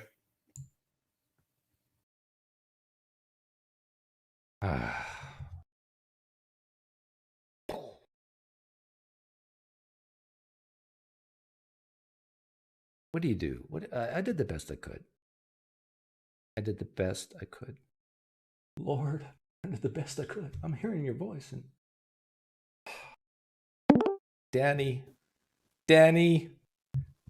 Oh man, I don't know if I wanted to come after that, but that was interesting. Yeah, it was interesting. And I talked to Canadian Catholic for way longer than I'll ever talk to you. This is why I'm here again. So you're so bitter. But I'll try to make it a little bit more interesting. But I going back to the abortion thing, actually there's a really interesting I would think you've already asked a Christian this, but sometimes I run this against certain Christians. I think that Christians actually have a reason to abort on a theological level. Of course they do, yeah. Okay, so you already know what I'm about to say. Oh yeah. It's like a Pascal. You mix the Pascal's wager thing with abortion, and you probably already know. But the point is that like if you're a Christian that thinks that when a fetus, embryo, whatever dies, it goes to heaven. Okay, which Braxton Hunter believes, I think. Oh yeah, right. And a lot of this is a popular view, right? Because it just sounds horrible if they, if it's either if they die and they just get like annihilated, it seems like they don't even have a soul and their personhood is kind of lost. If they go to hell, that's a loss. And then if they go to heaven, well, that sounds a lot better. But the point is that like, if there's even a chance, right, that they'll go to hell when they grow up, right? It seems like it's just better to send them right to the heaven's gate as soon as you're aware that you're pregnant. I mean, if you're a Christian who believes in eternal conscious torment and think that all babies go to heaven, you're evil if you go against abortion. You're evil. Evil. Shame on you. I think if I were a Christian, I think there are two ways to respond. I think the one is saying that, I think that I would distinguish like soul and mind in a way where like, okay, fetuses and all these things have souls, they have no minds, and you need to go to determine whether you go to heaven or hell, you need a mind to like be able to accept or reject Jesus. So when fetuses die, their souls just cease to exist. They don't go to heaven or hell. That would be my position. I think that's actually fine. But then it just seems like, why are you so against abortion at this point, right? Like, it seems like they're not a person because they don't have a mind. They don't have beliefs, desires, pain, pleasures. Seems like you're just killing like a robotic thing. Yeah. I don't think Muslims have this problem because don't they believe the soul comes in 3 months after birth or something like that? So I don't, if there's a Muslim in the live stream chat, let me know if I'm right or wrong about this, but I think Muslims in general don't have any problem with abortion because this heaven hell thing is not an issue and they don't believe it has a soul. Okay. Well, yeah, that's all I wanted to talk to you about. I mean, it sounded like a PineCreek hypothetical. So yeah. Andrea Yates. Remember her? Yates? Andrea Yates. I don't know this person. I think that's her name. From Texas. She drowned her 3 infant children in the bathtub. And her defense was she didn't want them to go to hell. You see, like, I have a hard time condemning such a person given the logical conclusion of her beliefs. Seems like she's just so misinformed. It's not even her fault. Like, she just has like all the wrong starting beliefs. And of course this is what, but I mean, that's not to say I wouldn't want her held accountable by the law, but it's still like, it's like, oh, well, I guess that's what you get for holding those sorts of views. But yeah, anyway, that's all I wanted to share. What did you think about my last caller? What would you have done? I think you did it excellent in the very beginning. I started losing focus towards the end, but the contradiction. He said, "Yeah, it seems like a contradiction." I think you stopped pressing him after that, just because he needed to breathe. You know, like he just and so I think then it went. Did you say I suffocate Christians? Well, you were suffocating that one. I think you absolutely you gave the problem of evil like pretty perfectly. And it's just too hard to respond to if you present it in that way. I usually give 4 premises. I do it more complicated, of course. Depends on who I'm talking to. I think you do just fine. But I think there are 4 premises, and if one of them has to be false, either God always actualizes what he should actualize, that he's aware of every event that is actualized, that there are events that should not happen. That's evil. And I'm missing a 4th premise. Free will. I can't do it off the top of my head, but I do like some 4 premises, and then one of these are false. But doing that, doing it in terms of God's desires, I think that's where he kind of lost it. So in terms of affirming a contradiction, but yeah, it was really interesting. Yeah. All righty. Thanks for having me. Yep. Thanks, Danny. Bye. I can't believe there has to be a God if Danny and I are getting along. Philosopher? I'm getting along with philosophers now? It's the new Doug. Snarky Doug. Okay, no more callers. I'm going to just read the chat for a little bit and call it a Saturday. Maybe we'll go to the golf course today. Maybe we'll play tennis. That's been a long time since I played tennis. PineCreek, Hamza thinks them guys made you look like a kid. Somehow you didn't see Asadala crying like a baby. Well, that's fine. I'm a 50-year-old kid. Let me get some music in the background. Can you hear the music, or is that too low?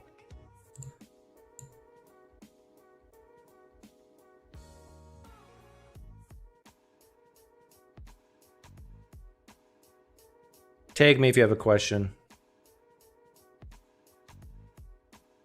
50 years old and 17 years young.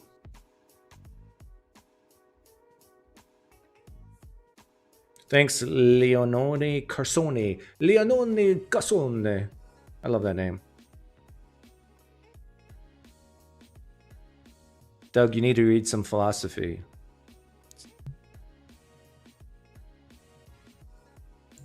What's interesting is, I am a little bit arrogant because it's interesting how much I know about philosophy without reading any of it. But that's because I surround myself with people who do know more than I do, right? Reading chat instead of taking callers is a defense mechanism. Oh, you found me out, apricot sloth. I took, 2 hours worth of callers? 2 hours? Yeah, maybe 2 hours worth of callers. Thank you for any donations I have missed. By the way, there is record of these donations in the live stream chat, which I will be using to allow people to come into the poker night if I have one. Thank you, Doug says. Blast, have a great day. Thank you for the donation. I'll make a rule. You have to either be here first, give a super chat, or be a theist and come on my channel. Those 3 things allow you to be invited to my poker night.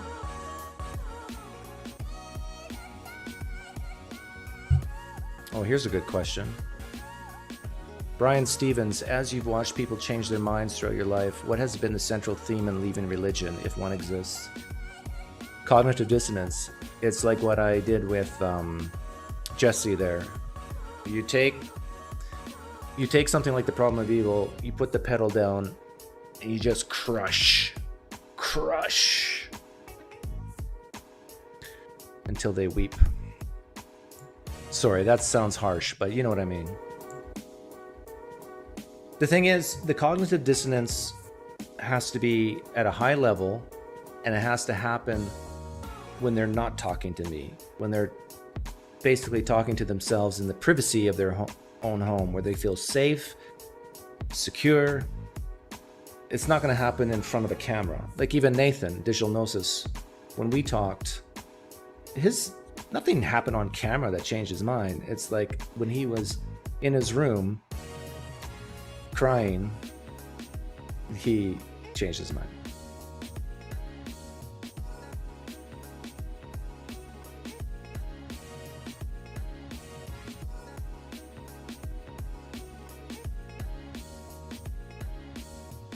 Apologetics is just a way of coping, and more educated, intelligent, and rational people not believing. What poker app website do you play poker on? Oh, yeah, good question, the Toaster Crumbs. It's a new site. I think it's in beta, but it works perfectly, and it's free so far. And it's called... Reed, are you still here? Reed knows what it's called. Do you believe he audibly hears a voice? No. I think it's inside his own head. If he does audibly hear a voice, Chen, we should be able to pick it up on a voice recorder. That's what I mean by audible. And he agreed with that definition. Do you think a God that requires your worship is worthy of it? I'm still on that. No, Bob, I agree with you. Thanks, Doug Dean.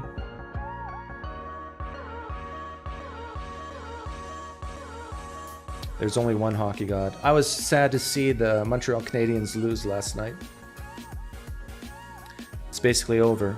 The Canadians are toast. The Americans beat them.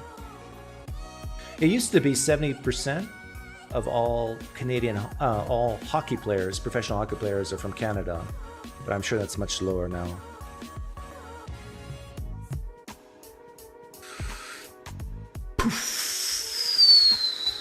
My apologies to J. Warner Wallace and Braxton Hunter. They were both in the waiting room, waiting to come on, but we ran out of time. Have a great rest of your weekend, everyone. Take care.